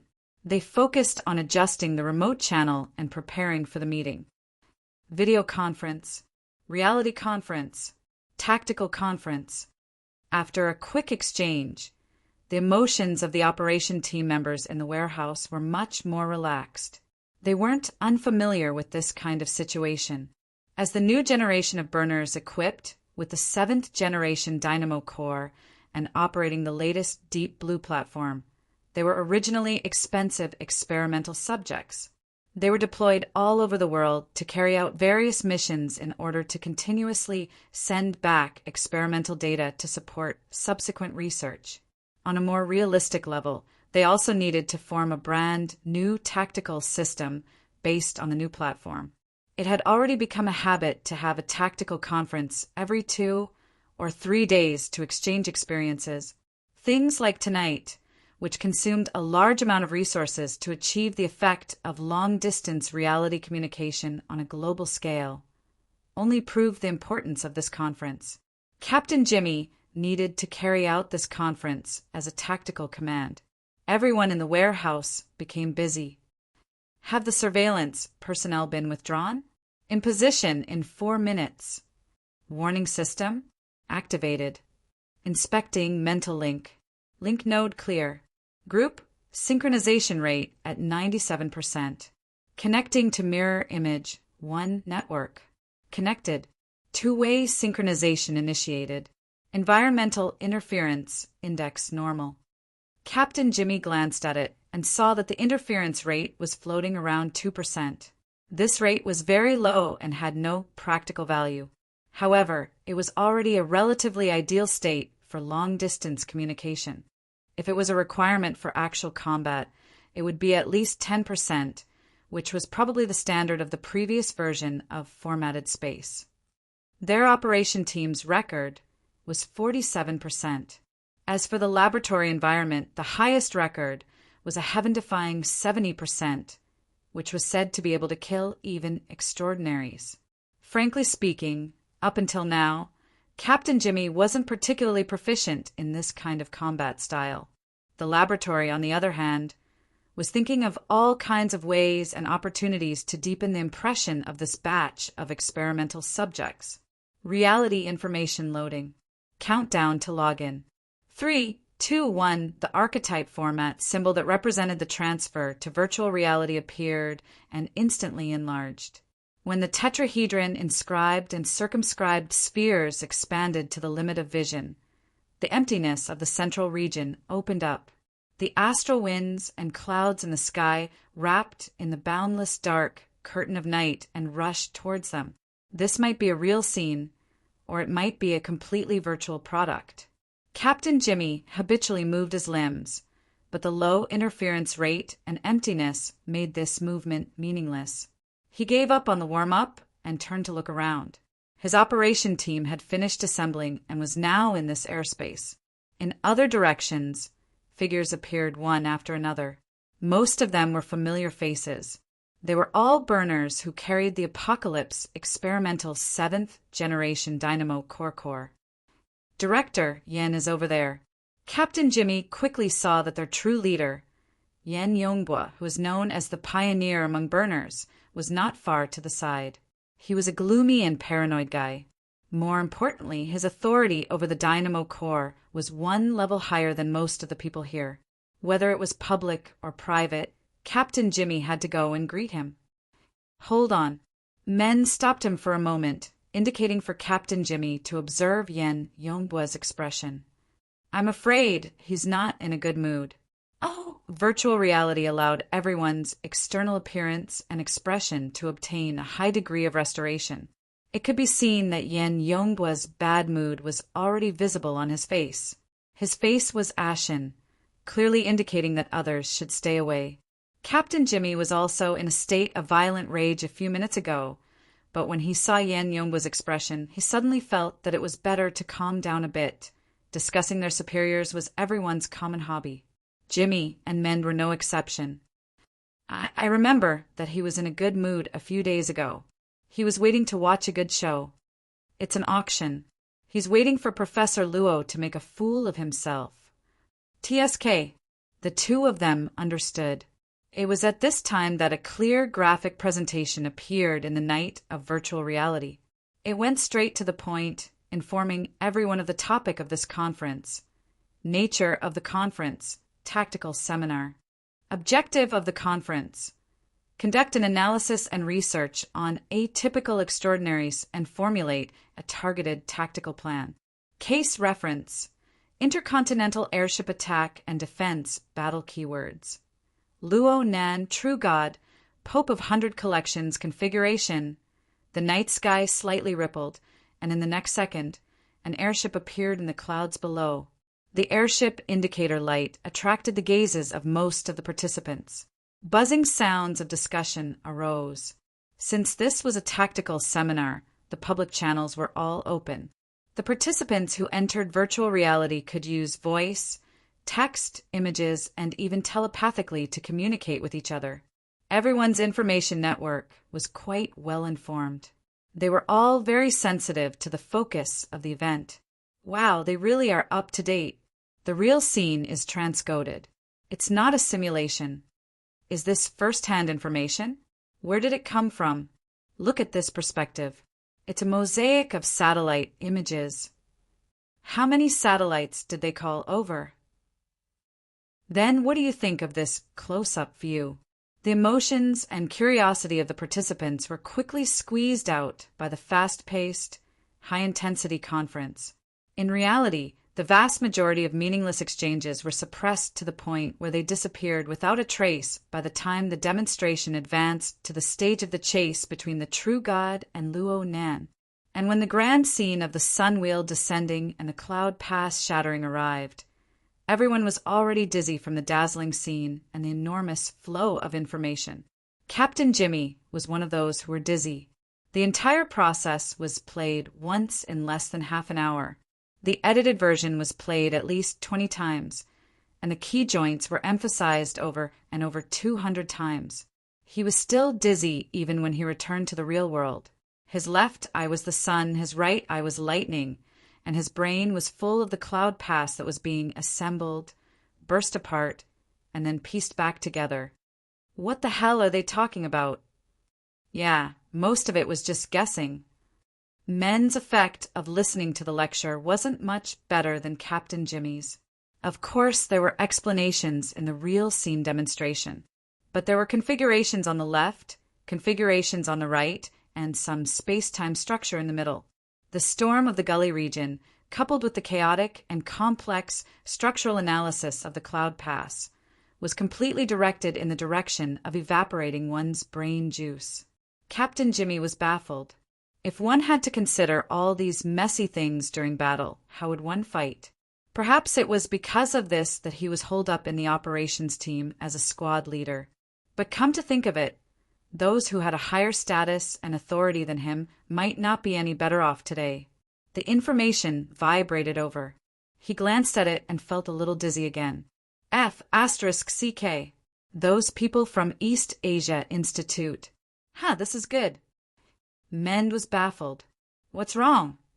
Hee. They're using us to return a favor. The tactical example just now, the one that just came out, seems to have returned the favor and taken it from the Amaterasu cult. For this, we have to return the favor and temporarily help the Amaterasu cult. We're helping the Amaterasu cult in Band City? Can we afford to? That's what it means, high-level thugs. Captain Jimmy didn't mind at all. Rather than working for someone else, he was more interested in getting out of this boring old warehouse and actually doing something useful. Whether it was dealing with the vagrants or higher-level enemies, Mend, on the other hand, was thinking about something more practical. Who should we contact with the Amaterasu cult? This East Asia Institute is a little too much. Captain Jimmy was stunned. He looked at the contents of the mission again. There was no explanation in this regard at all. This was more troublesome. He tried to find the East Asia Institute to clarify things. Just then he received an instant message. Captain Jimmy's expression changed immediately when he saw the message. Mend glanced at it and saw the words. By Sinyan. He snorted in his heart and instinctively thought of the worst. He looked at Captain Jimmy again. At this moment, his expression was even worse than Yen Yong's. In the sky above Band City Airport, indicator lights and radio signals intertwined. After 4 to 5 hours of tossing and turning, the huge intercontinental airship returned to the airport. Sai, on the airship that was about to land by Sinyan's side, her slender fingers caressed her forehead, pretending to be weak. I told you that your soul power has evaporated and your mind is damaged. You need to rest. Why didn't you listen to me? Kitano Suzuto glanced at her. He had enough of her exaggerated acting skills. The one who didn't need to act to show that he was extremely worried was his boss. Yukawa Aishuk gripped the outer edge of the space capsule tightly. His entire body was tense and rooted to the spot. It was as if he was facing a life and death situation. In fact, in Yukawa Aishuk's eyes, the airship that was about to land at Ban City Airport and himself on the airship were bait that was about to be thrown into the devil's mouth. In the future, he would only be eroded by acid. It's all Luo Nan's fault. It's all Luo Nan's fault. Luo Nan. Chapter 859. Sister Yuane, it's true. I just went for a spin. The subsequent developments were completely unexpected. It's nothing. It's really nothing. My limbs are all gone. I didn't even spit out a mouthful of blood. The situation has been too chaotic recently. I need you to take care of the family, Sister Cat Eyes. You worship me? Then don't make fun of me in the group. I used a portion of the principles of the lamination interference technique in the battle, but it can't be considered a mature application. I will summarize the specifics of the situation, and then we will discuss it. Although Luo Nan had done many world-shaking things during the time he had been away from home, it was only during the previous half an hour that he had taken out his own name. It was during this half an hour that he needed to spend several dozen times the time to deal with the subsequent effects that followed. The Xia City branch was certainly in an uproar. Actually, the inner world was already in a storm not long after the incident. The information channels originating from the Amaterasu Order and Quantum Corporation had already spread the connection between Luo Nan and this matter. But at the time, the situation was unclear. The battle situation was tense. No one dared to contact him for fear of disturbing Luo Nan's attention, giving the enemy an opportunity to take advantage of.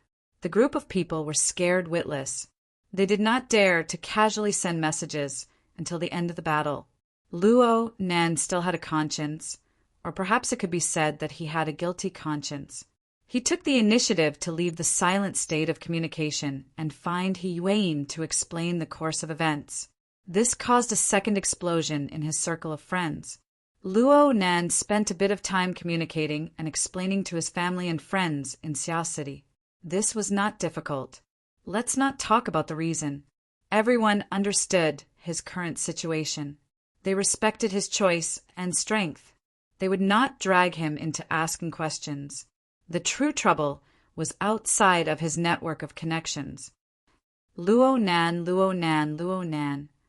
Whether it was during the silent state of communication or during the communication with his friends, Luo Nan's ears and heart never had a moment of rest. Yes, his method of misleading true gods and the Pope with his game character had failed. But this spectacular failure was like the strike of the falling sun chakram. It smashed into the hearts of millions of people in the world. And the vast majority of these millions of people had a thin spider thread extracted from their mental plane.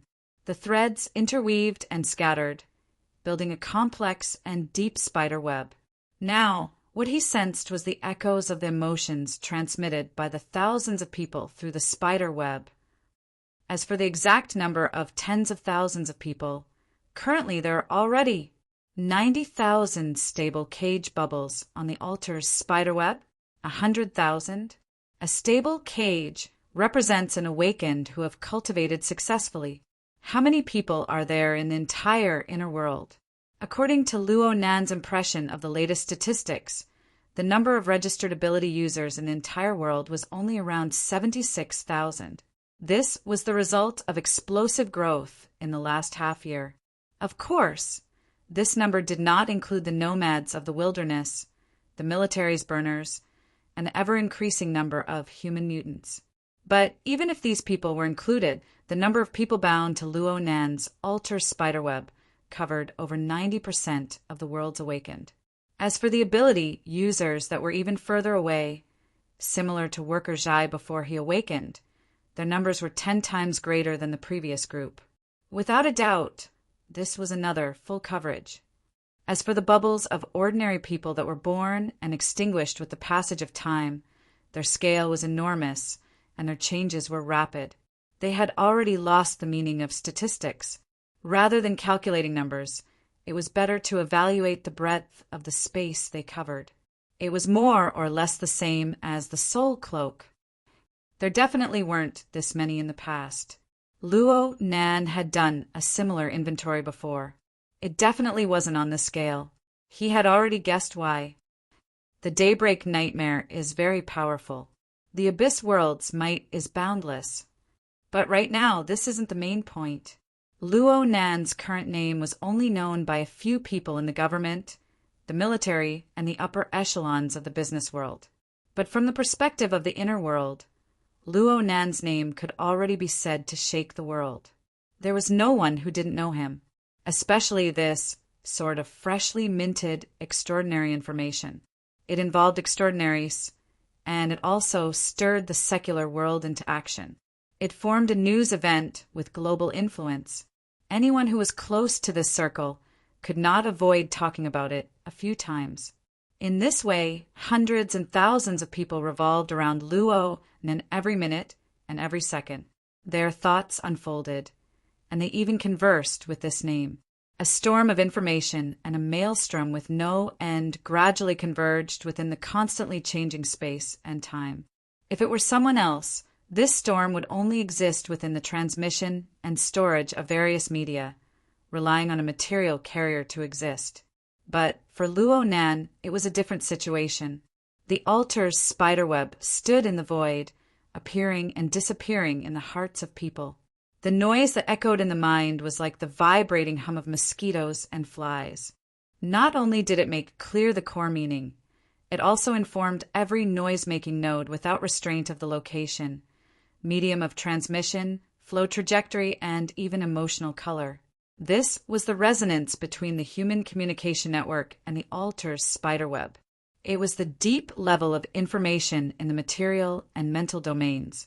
It was the comprehensive feedback of Luo Nan's deep and rich layers of senses. At this very moment, Luo Nan's eyes and the bottom of his heart reflected such a complicated background and complex world. It was precisely because of the complexity that the noise surged with large amounts of repetitive and redundant information.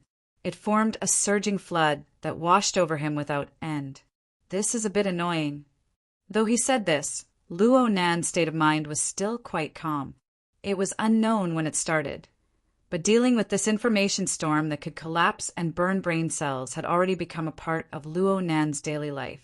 The grand structure of the living starry sky, the global coverage of the soul cloak, the trillions of fragments of the misty maze, the sun wheel, and absolute purgatory formed together into the abyss world.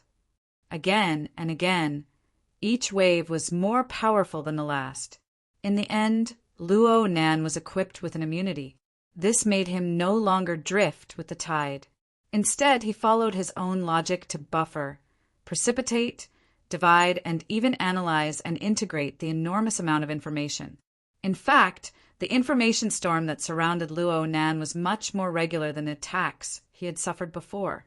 The regularity represented familiarity and order. Luo Nan subconsciously muttered, "Oh me."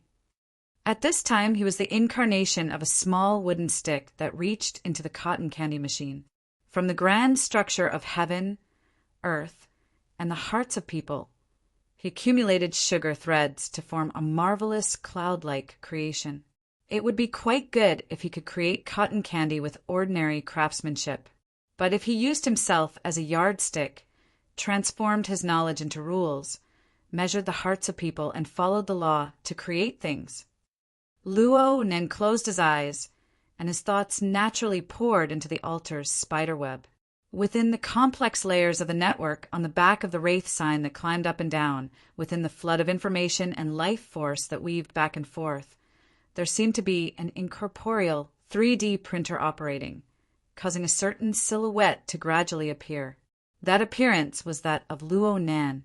Compared to Luo Nan of the real world, the two were like human figures inside and outside a mirror.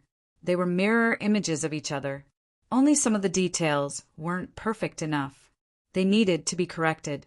Chapter 860. Everyone has a heart that strives for perfection. They want to fix imperfections.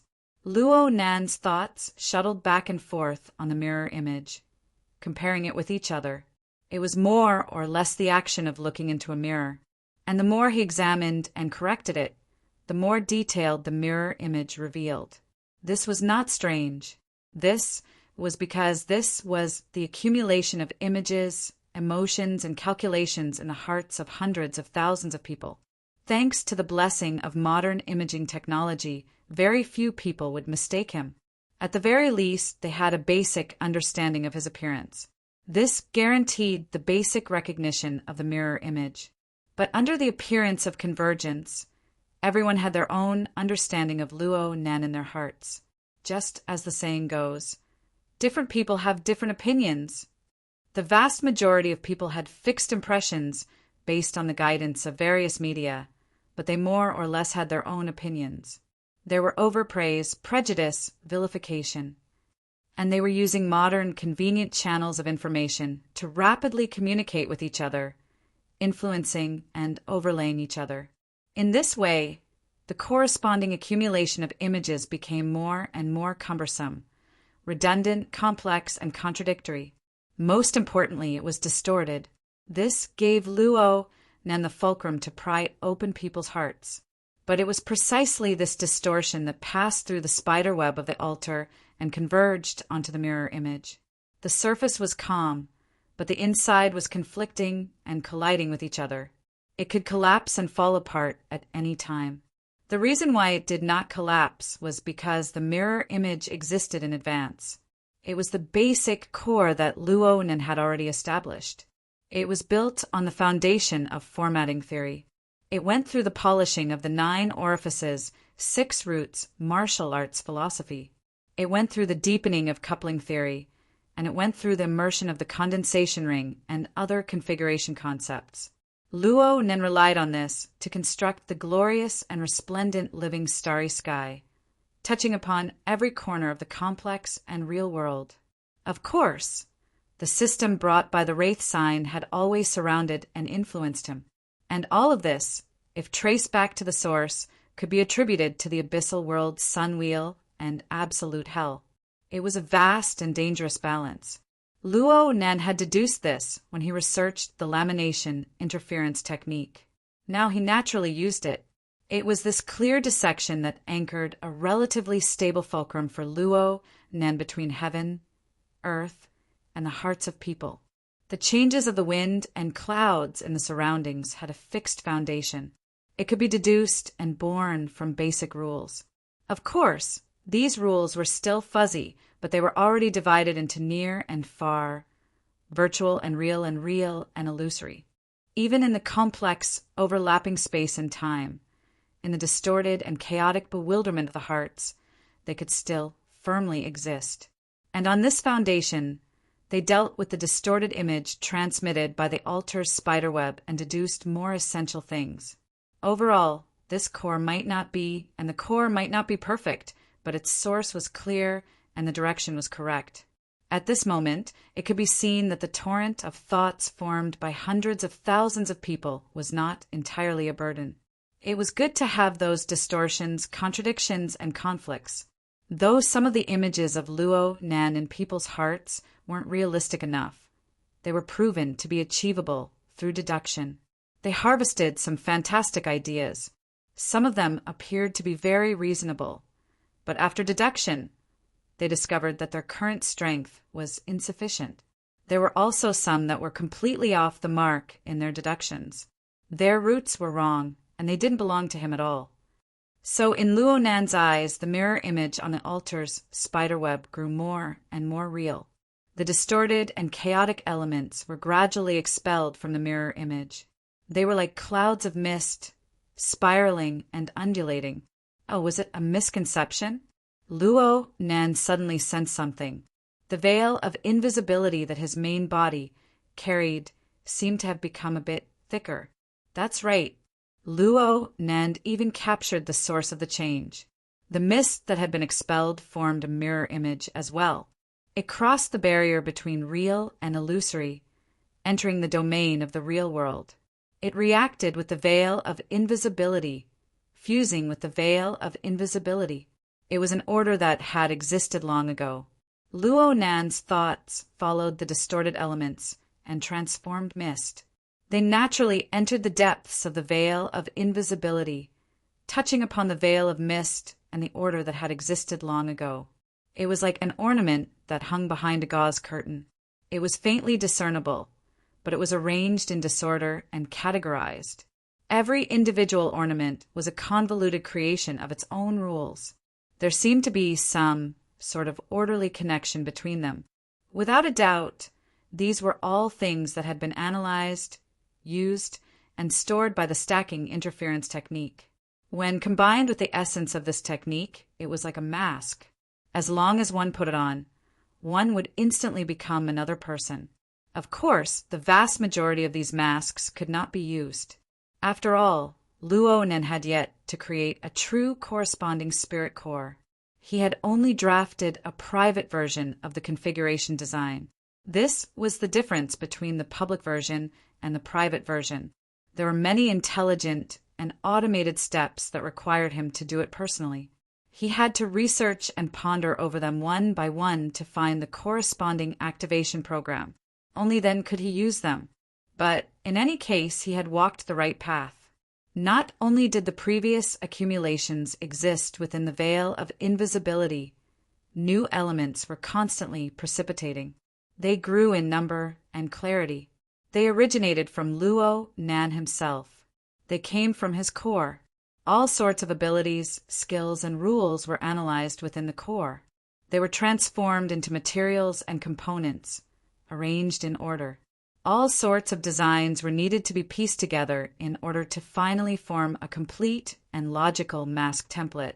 For example, based on the condensation ring, he had already derived skills such as the water drop sword and soul cloak. Going even more complicated, the cloud pass he had just created involved basic materials from other domains and was pieced together under the rules of the configuration system. But from the looks of it, this was just a semi-finished product. He needed to review and research many times before he could finally take shape.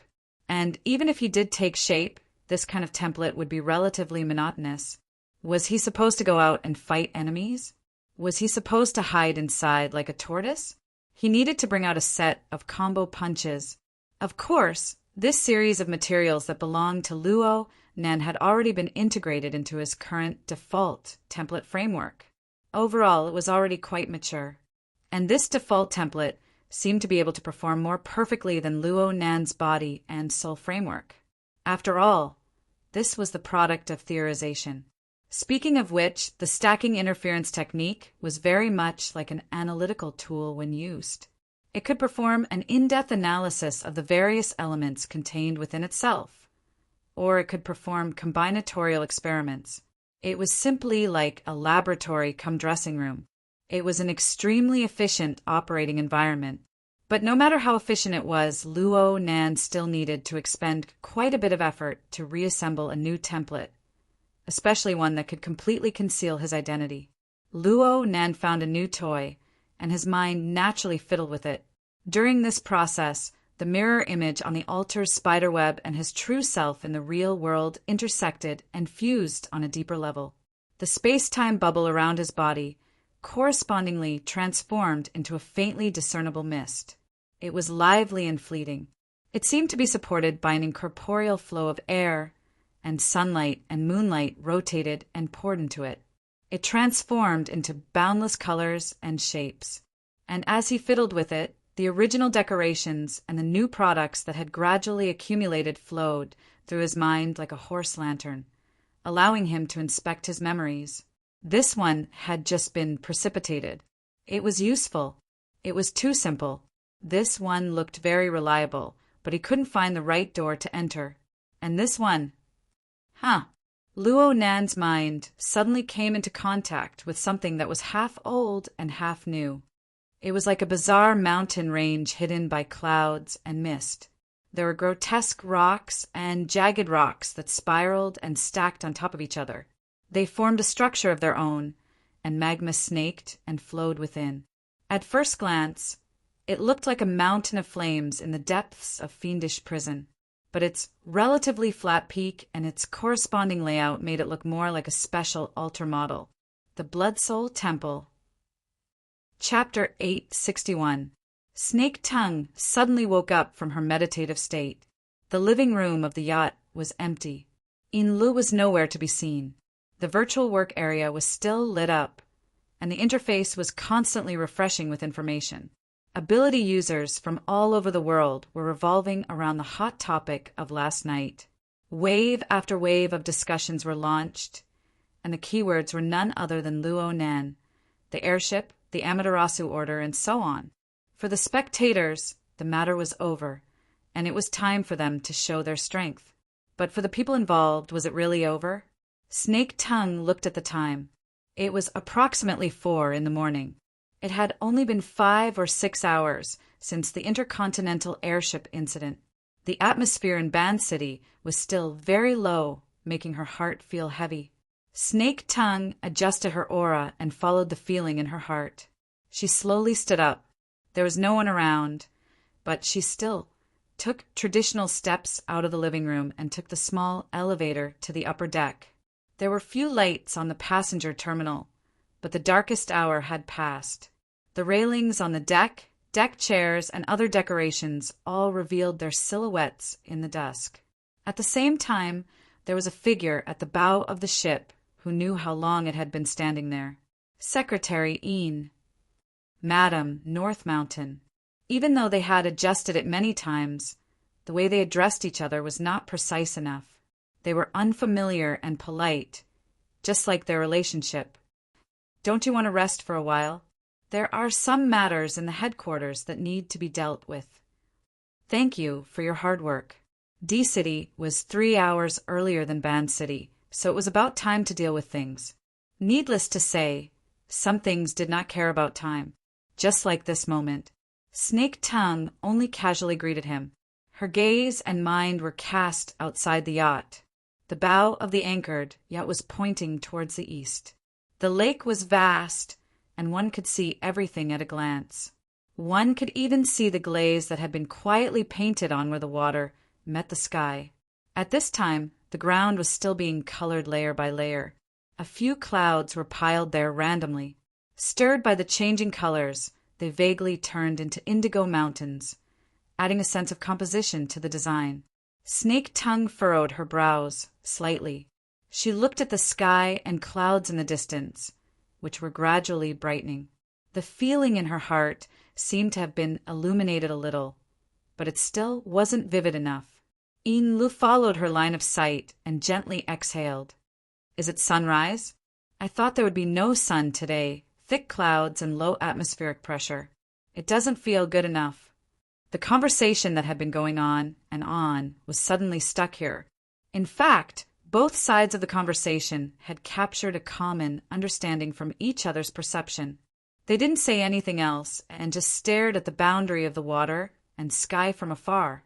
The sun was still below the horizon, but at this moment in the layers of glaze in the indigo mist mountain range, there was clearly a different type of power stirring restlessly.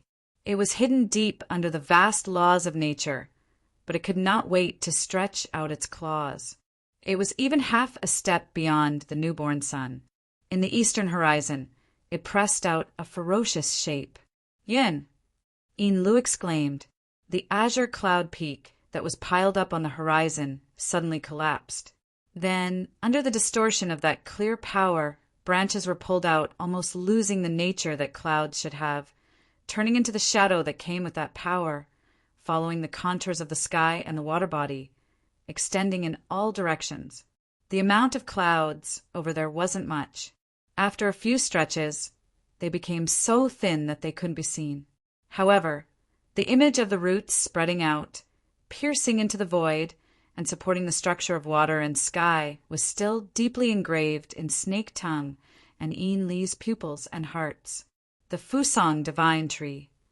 Snake Tongue subconsciously extended her hand, wanting to cover her eyes, but it was already too late. She lowered her arm halfway, and her face turned pale. She had just looked directly at the operation of a high-level power and subconsciously analyzed it. It had caused quite a bit of a backlash for her. Who knew how many unlucky people were like her in the past few minutes in the entirety of Ban City? Yin Lu was much better off because she was already used to borrowing the power of the Blood Soul Temple of the Abyss District to observe high-level things. Although the Blood Soul Temple of the Abyss District seemed to have changed again. What method is this? Yin Li's mind was suspended in the Abyss District, painstakingly distinguishing the deeper meaning behind the turbulent storm.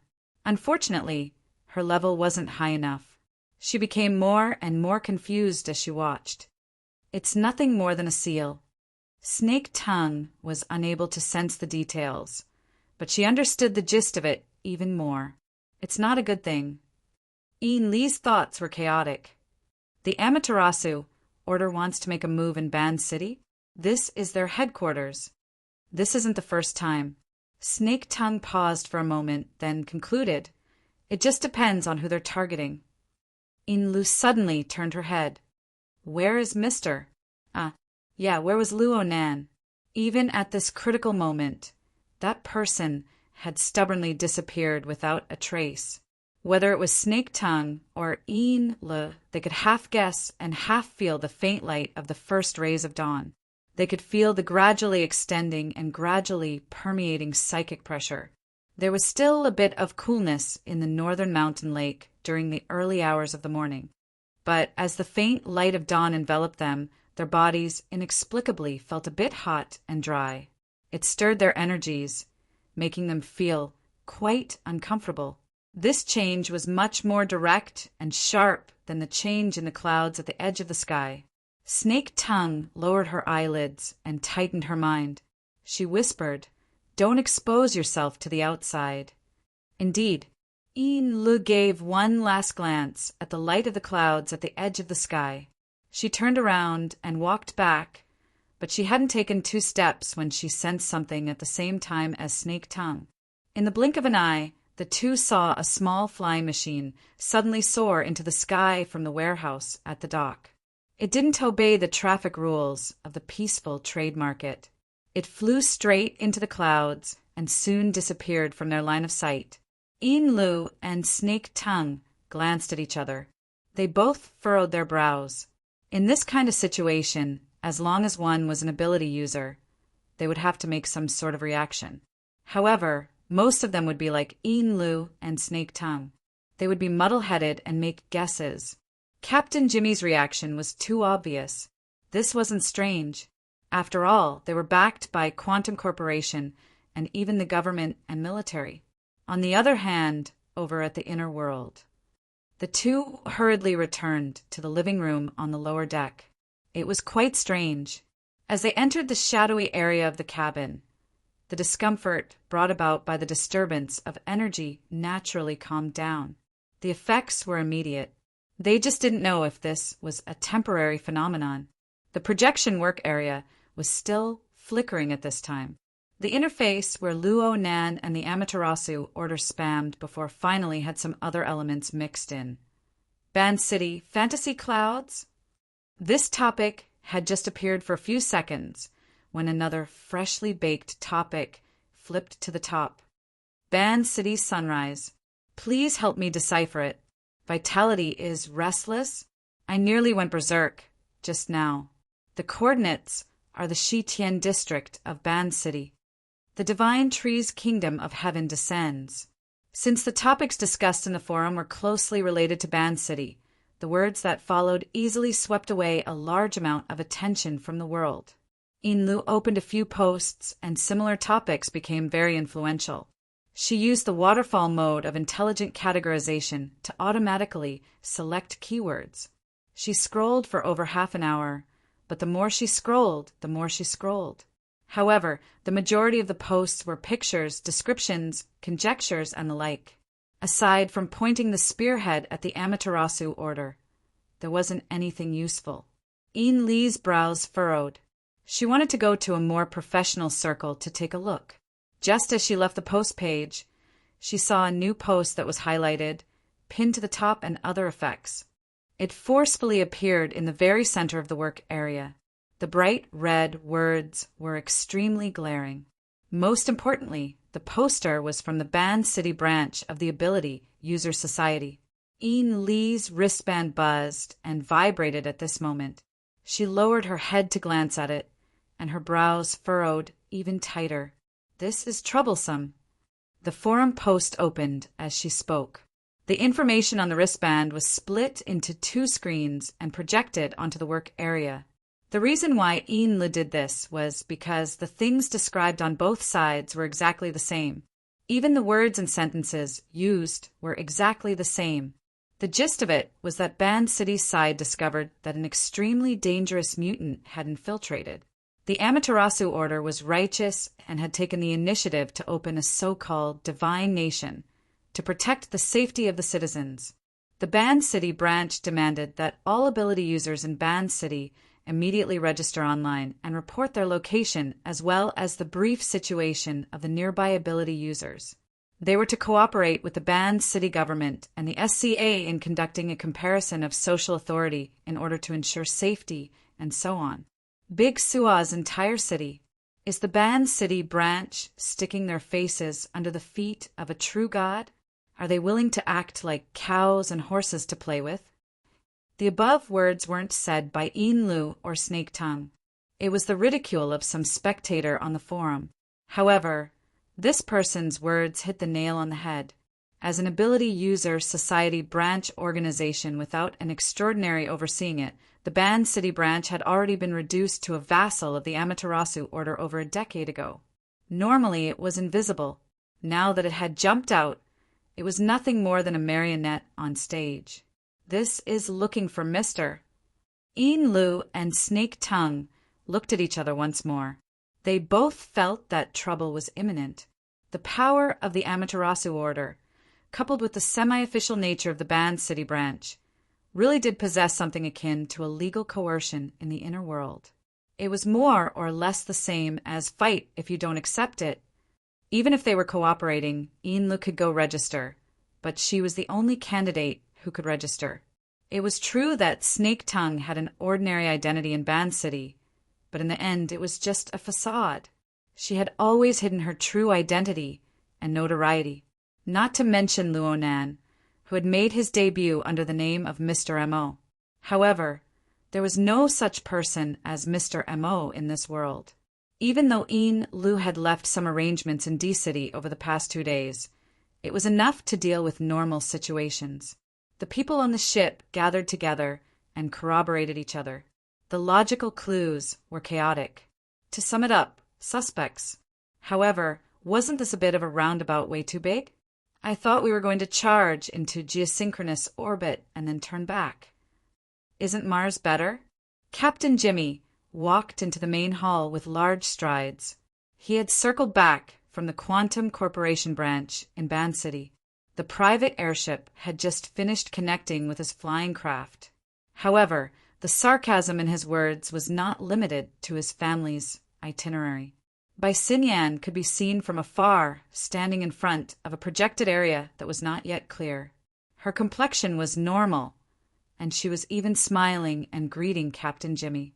Next to her was Yukawa Isuk. He had an unlucky expression on his face. He was sickly and dispirited. He turned a blind eye to Captain Jimmy's arrival. You're beating around the bush because you can't find him. Hee, you're still so self-confident. Captain Jimmy was still a bit confused about the new mission he had been assigned.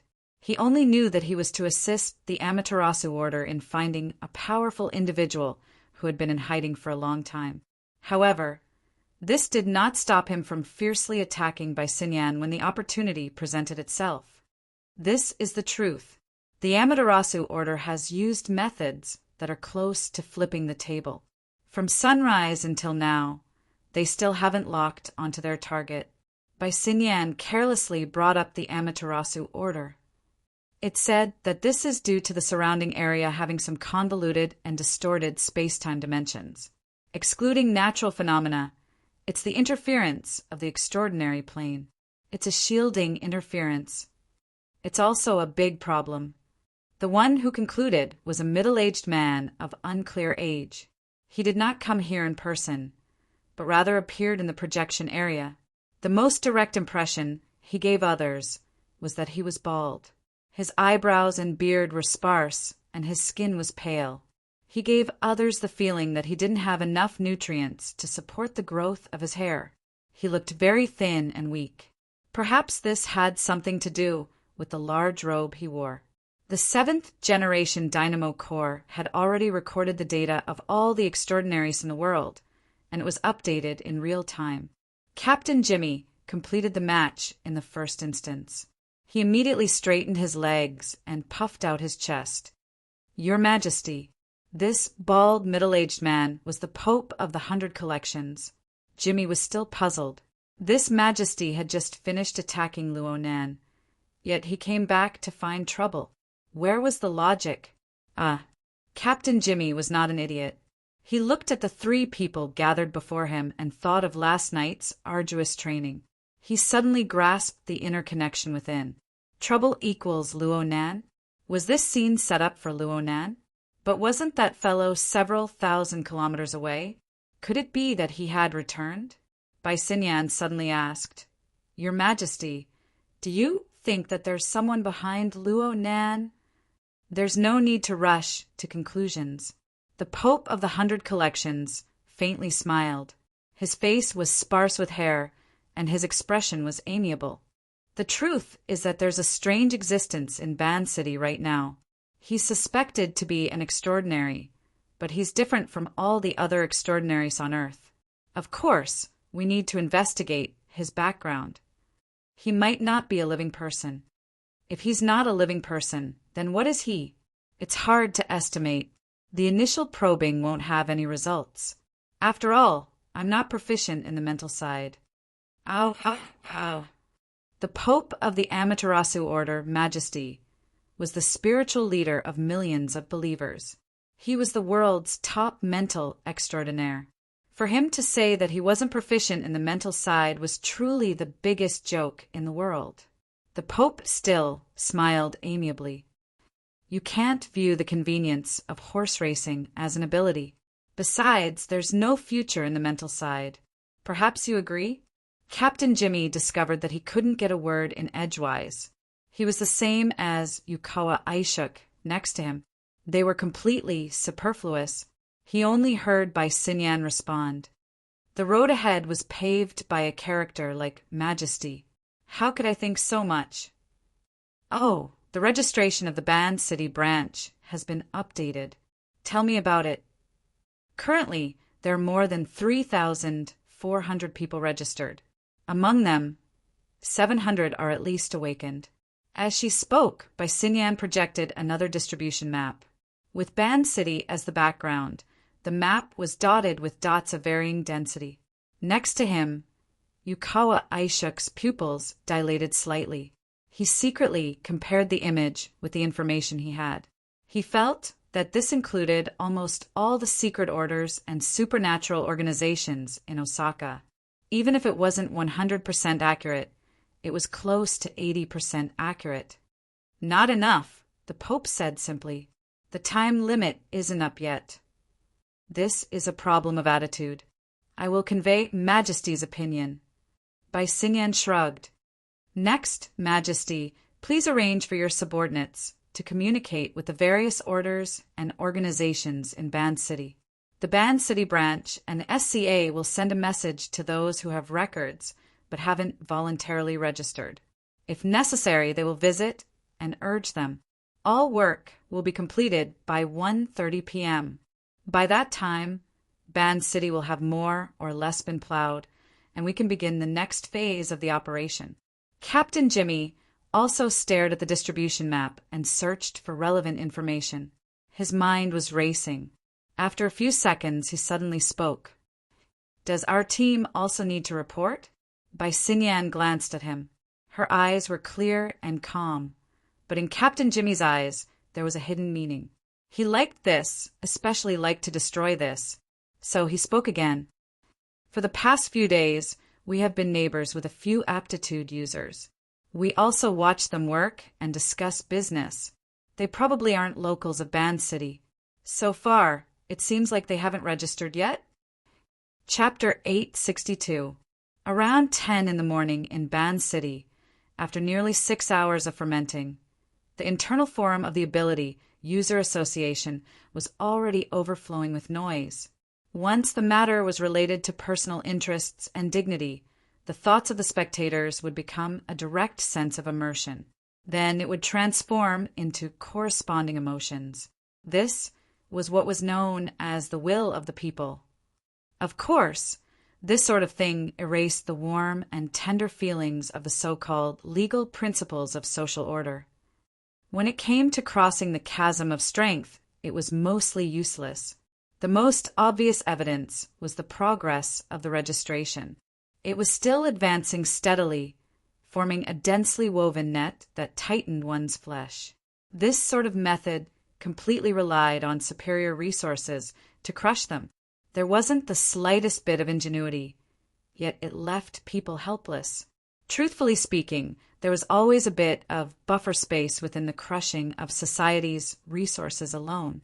What truly gave the Ability users in Ban City a sense of oppression and suffocation was the sunlight that sprinkled down to every corner of the city. The sun had already risen to the top of their heads. Its heat and penetrative power continued to rise. It didn't matter if one was outdoors or indoors. It didn't matter if one was exposed to direct sunlight or hidden in the shadows. The all-pervasive light waves could always permeate the surroundings of people.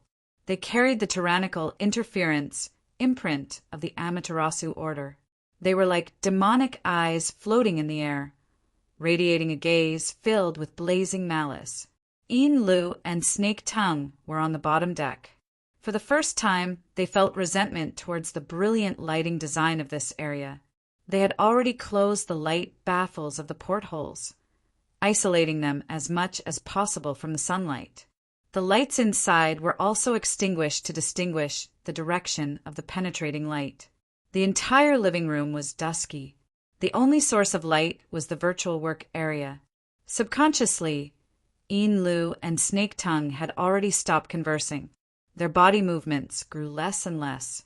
They even stopped looking at the constantly refreshing forum messages. They each occupied a different angle, curled up their bodies, and restrained their auras.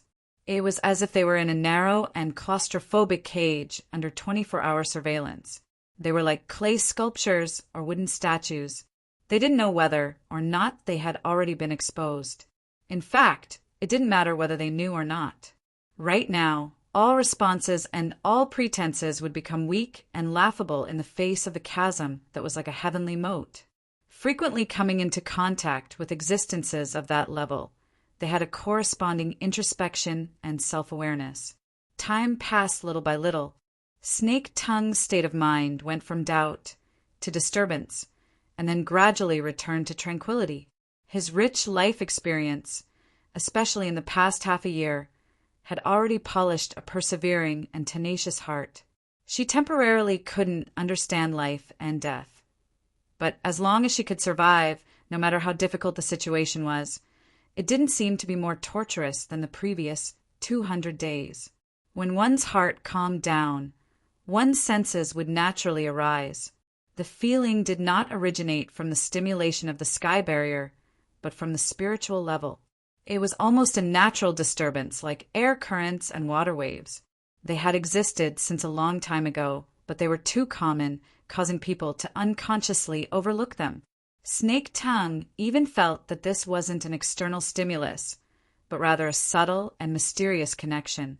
At this moment, all external activities were immersed in a high-risk environment, and she was under multiple constraints and restrictions. Moreover, it was not a good time to meditate and cultivate, so her attention was naturally drawn by this subtle connection. Furthermore, she also discovered that the other end of the connection, or rather, a key node, was right beside her. It was on Yin Lu, who had also entered a state of silence. This was the so-called subtle mystery. Once the mind was biased, the connection between the two would naturally be strengthened. On the other side, the eyelids of Yin Lu, who had her eyes closed in contemplation, twitched. She opened her eyes to a slit, and her pupils turned slightly to make contact with Snake Tongue's gaze. This allowed her to further confirm that the connection really did exist, and it was extremely sharp. Was this a type of mutual telepathy? It was more or less related to Luo Nan. When was it established? What was the point of safety in the current situation? The thoughts in Snake Tongue's mind couldn't help but grow, but she soon came to a realization. There was no meaning in thinking about these things because she most likely wouldn't obtain an immediate answer. It was clear that although Yin sensed it, she was in a state of astonishment. Just as both sides were probing, contacting, and researching, a telepathic thought suddenly interjected. It was unfamiliar beyond their imaginations, but it had the flavor of familiarity. It was like a drunken stupor and relaxation. A new person has entered the boss's territory. What's the situation right now? The sudden insertion of his will instantly pick up the obscure form and cause the power behind this layer of subtle connection to expand with a hum. The increase in energy level brought about a direct feeling, which was the change in luminosity. It was like a flash of light in a dark room. It flickered and died, but it was enough for people to see the outline of a scene that exceeded their expectations. Of course, this was on the mental plane. Whether it was Yin Lu or Snake Tongue, they were both shocked. In comparison, Yin Li's mental strength was a notch lower. Her habitually suppressed telepathic thought had a clear increase. It was as if a bomb had been set off in a relatively quiet space. Who is it? A pitiful person who works for some boss. Perhaps the other party felt that this explanation was too confusing, so she added, "To put it nicely, I'm like a secretary or a maid. To put it bluntly, I'm like a leashed cat or dog. I forgot to introduce myself. I'm called Cat Eyes." When the other party frankly introduced herself, the latent power that had burst forth from the stimulation of their telepathic exchange returned to tranquility. It quickly settled down, just like a flash of light that had been polished and then extinguished. It was just that after settling down, the flickering embers naturally possessed a certain law. When Cat Eyes finished introducing herself, the result of the law's guidance had already changed from a quantitative change to a qualitative change. It had accumulated to a meaning of existence that could be sensed by the 3 female ability users of similar statuses. This was a relatively meticulous structure, and it possessed an extremely distinct sense of space. Cat Eyes, Snake Tongue, and Yin Lu resided on the mental plane. Their eyes, ears, mouth, nose, and all sorts of other senses, as well as their perception of the external material world, were separated by a layer. Only the mental plane, the law and order that gradually became clear, gradually appeared in a pattern that they could understand. The feeling of the flash of light in the dark room was far too vivid, so much so that the 3 of them still felt that this was a dusky room of unknown size. They maintained a relatively close distance between each other, similar to the type where they stood side by side. Due to the accumulation of changes in their perception, Snake Tongue and Yin Lu weren't able to react in time to Cat Eye's self-introduction. Only after a few seconds did Yin Lu speak, Cat Eyes? Xia City's Cat Eyes?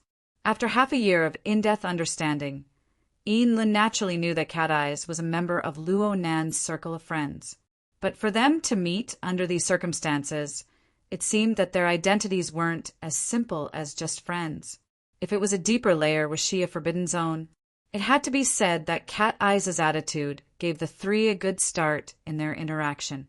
Under her good example, and of course within Luo Nan's domain, Snake Tongue and Yin Lu had no meaning in hiding their identities. Their self-introductions naturally came. There was a certain awkwardness in this period of time. After all, their identities and positions were more or less contradictory in the public social network of the inner world. However, Cat Eyes didn't nitpick. Whether it was Yin Lu, who came from the Blood Flame Order, who was deeply involved in the Sun Jiayi intermediary case, or Yin Lu, who was once her mortal enemy, Snake Tongue, who was theoretically missing or even dead, she only clicked her tongue twice. She quickly returned to a more realistic level. You guys are all in Ban City. What are you helping him do? Work. Daily life? Warm the bed? We're just listening to Mister's arrangements. Ian Lu appropriately followed up, allowing the idle chatter to have a relatively smooth relay. Things aren't going well now that the Divine Kingdom's canopy has opened, right? That's true. Is there any news or reaction from Xia City? There's an uproar, but we're just watching the excitement. But looking at your current situation, Cat Eyes snorted twice. Everyone says that the boss fought a battle with the Amaterasu Order on the Pacific Ocean. Now that he's overcome his calamity and broken through, he's like a flying bird and a jumping fish. But if that's the case, it doesn't seem to be the case. It's a bit complicated. Ian Lee's mood was indeed quite complicated. I understand your feelings, but it's the same as before. I really don't understand what in the world is going through someone's mind. His lordship's previous arrangements were always like this. Snake Tongue joined in as well. Their telepathic communication was a bit more straightforward than usual. Yeah, it's a mess. But in the end, he's always forcefully rescuing the situation, giving people the misconception that he's unfathomable. Cat Eyes was happy to introduce her experiences to these two latecomers, even though she didn't really understand the current situation. In the past, Cat Eyes often borrowed the living starry sky, the large production line, and other similar mental domain structures to launch a long-distance mental link with Luo Nan. But those were relatively abstract mediums. It was like facing the void, crossing unexplainable dimensions. But in the current situation, it seemed that there was a solid structure that gathered the souls of the three together. It was like, before they could make a clearer judgment, light and shadow appeared within the empty room. Moreover, it formed into a visual image that could be easily understood. The first thing that appeared was the scenery of a chaotic sky filled with clouds. They could even hear astral winds blowing past, whistling through the air. The sound and color were both present and extremely vivid. In this special stage, Cat Eyes and the other two quickly thought back to the scene from last night. Cat Eyes snorted again. What's going on? A fortress in the clouds, a falling sun, yesterday reappearing? Ian Lu was probably thinking the same thing. On the other hand, Snake Tongue's thoughts had an additional layer. Perhaps this was the cloud world that had trapped her for half a year? As the thoughts of the three deviated, the image that appeared changed. In the depths of the clouds, rules and laws were vaguely visible within. As the astral winds blew, the surrounding clouds dispersed. However, there were also a few strands of yarn that were entangled with the enormous creation within. Under the interaction of the two, a silhouette was gradually revealed. Oh, it really is. The scene that appeared before the eyes of the three was clearly a fortress formed from clouds. Even though the background was a vast azure sky, it still towered majestically, especially its connection to the surrounding clouds. It was as if a cloud that covered the horizon was fluttering and fluttering. The rules were built within, causing the clouds that filled the sky to be immersed in laws, even as they unfolded and flew. It was simply like a military line that could be retracted and retracted freely. In fact, it wasn't just the outer layer. The cloud fortress that served as the base of the image was also constantly changing. Every region in the depths of the condensed, seemingly substantial clump of clouds had minute changes. This was reflected in the basic silhouette. There were also slight adjustments. After looking at it for a long time, the scale of time became a bit blurry. It was as if they were appreciating the effects of a time-lapse photography. The endless flow of time and the changes of a macroscopic perspective were compressed into a scale that they could understand. The special effects are pretty good. I can't see anything deeper than that. Cat Eye's evaluation was basically the consensus of the three. From the looks of it, the image displayed was still a certain distance from the real world. It was as if the three of them were in a movie theater, watching the image displayed on an enormous screen. If one were to lower their expectations, it could be considered more realistic.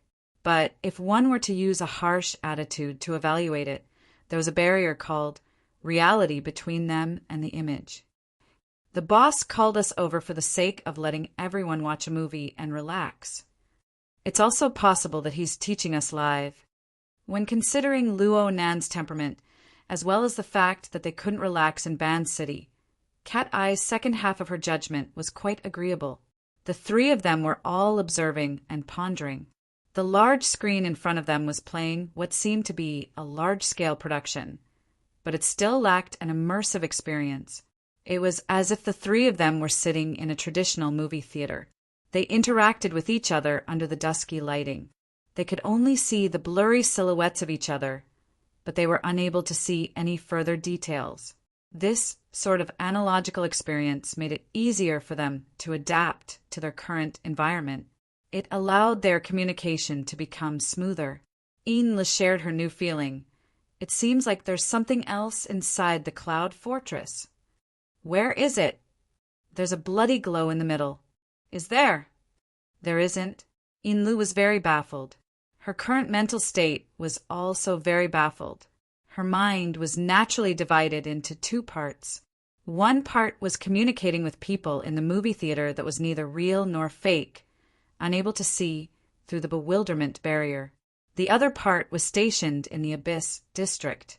It was closely connected to the structure of the Blood Soul Temple in the Abyss District, forming a transparent, high-level clairvoyance. The two parts of her mind didn't conflict. They were both real and real. Gradually, she could feel the structure of the Blood Soul Temple in the Abyss District. There existed a rather rhythmic, warped undulation. This caused her mind to sway, and she was quite pleasantly surprised. It was probably because this feeling was very familiar. She would come back to it from time to time in the past half-year. According to Mrs. Halder, this was someone's usual experimental method. The foundation of the Blood Flame Order was essentially nothing more than a set of experimental products for that person.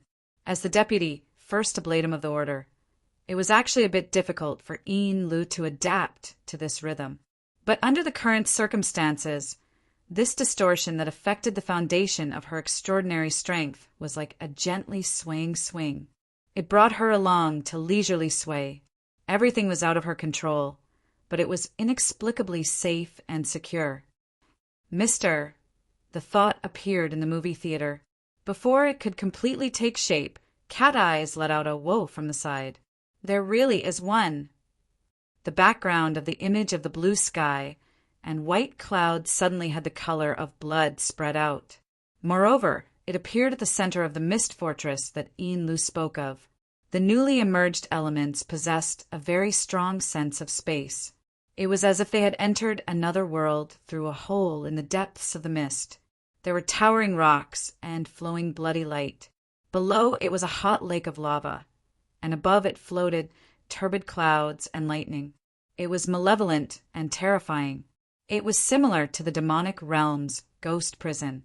Within the movie theater, one could even hear the muffled sounds of lava boiling and flowing. Ian Lee's mind finally became confused. She couldn't distinguish the relationship between the structure of the Blood Soul Temple in the Clear Abyss District and the image of the Blood Soul Temple in front of her. She subconsciously muttered to herself, "The Blood Soul Temple?" Before Cat Eyes and Snake Tongue could react to this, a living creature with wings suddenly emerged from the chaotic cluster of clouds. It was accompanied by a long and hoarse cry as it charged out. Its shape was similar to a prehistoric pterosaur. It had a sharp beak, a thin neck, long wings, and a thick tail. Its entire body was featherless and covered in scales. The most astonishing thing was that these things were actually in groups. When the leader appeared, a dark mass of people followed behind, stacking upon each other. Amidst the clamorous cries, they spat out a large amount of acid. It was like a violent gale and a sudden shower of rain that rolled down. The cloud was wrapped in acid rain. Suddenly, lightning flashed and thunder roared. Amidst the crackling sounds of exploding lightning, a group of beetles resembling a black cloud appeared. It was unknown how many thousands or tens of thousands of them buzzed out. What followed was an absurd amount of meteors that were thrown down. However, halfway through, one could see that each and every one of them had their limbs bunched up. It was difficult to distinguish their stone humanoid forms as they were thrown down towards the bottomless layer of clouds. And this was just the beginning. In a few breaths of time, there were countless waves of marvelous creatures that appeared from within the cluster of clouds and lightning. Behind them, there were even man-made flying machines and large mechas rushing out. Occasionally, there would be a few illusory human figures whose faces could not be seen clearly. They either spiraled in the air, dropped down at high speeds, or attacked each other. They occupied the entire screen of the image. The 3 female ability users in the movie theater seemed to be watching an absurd fantasy war film. It also seemed as if they had fallen into some absurd dreamland. A more rational way of looking at it would be like someone had taken multiple shots and spliced them together into a video work. At the same time, it was presented in this large background. Not to mention the effects of the editing. Just the logic of the shots was enough to make one feel despair. If one had to find a common point from this mess of images, then it would probably be this. Every image of an existence manifested an extraordinary power. Moreover, every power seemed to be rather out of the ordinary. This was especially true for the few illusory human figures that pierced out from the back. Most of them were only wrapped in a single layer of armor. Some of them even wore unlined clothing and were unarmed.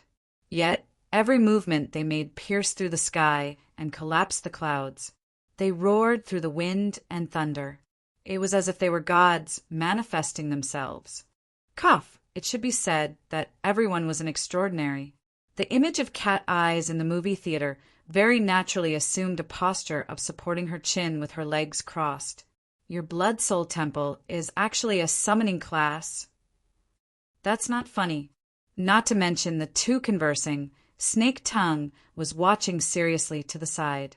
She was dizzy from watching, but at the same time she had some strange sensations. She seemed to be able to hear some sort of noise amidst the unbearably chaotic background noise of the fantasy war film. It was extremely muffled and rather chaotic. Most importantly, she was unable to find a corresponding scene in the movie playing. She practically believed it to be a tinnitus illusion. But where did the tinnitus come from within the framework of Luo Nan's mental domain? Once the sensation was born, it was like maggots attached to the bones. It lingered and refused to disperse. Did you hear anything? Cat Eyes suddenly changed the topic. Snake Tongue could feel that the telepathic connection between the 3 of them still existed. Some strong thoughts would be sensed by the other 2 even earlier than the modified thoughts of communication. The 3 of them still needed some time to get used to this sort of communication method. It was easier for them to reach a common understanding, realize sharing, and even form a resonance. Correspondingly, the feeling naturally multiplied. There was no more conversation after that, but the extra noise that was like maggots attached to the bones grew clearer. Unknowingly, the thoughts of the 3 sunk downwards. In this bizarre movie theater, it was tantamount to listening attentively. Buzz, buzz, buzz. Boom, boom. The noise was mixed with director Luo Nan's special visual effects. There seemed to be a certain rhythm to it. It was quite familiar, but probably because they were quite nervous, the 3 of them had a mental barrier. They were unable to distinguish it for a time. In the end, it was Cat Eyes who laughed in spite of herself. She eased the atmosphere. The viewing environment of this movie theater opened by the boss isn't too good. Huh. These words were like a cold blade that had been unsealed. It streaked across the hearts of the 3. There's someone else. It was very normal for there to be other people in the movie theater, but the radiance on the large screen suddenly turned intense, causing the luminosity of the entire movie theater to rise by a notch. It also opened up their field of view, and so the 3 of them had a momentary feeling of confusion. They were already close to getting used to the movie theater. It was a bit inappropriate. They really were in a sealed space, and they really were watching a video. But this space was much larger than the movie theater. It was like an enormous stadium.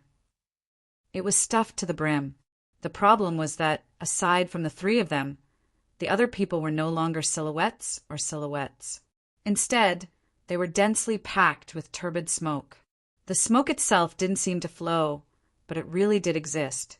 And in the deepest depths of the smoke, there seemed to be gloomy flames. They were one after another, and their boundaries could not be seen.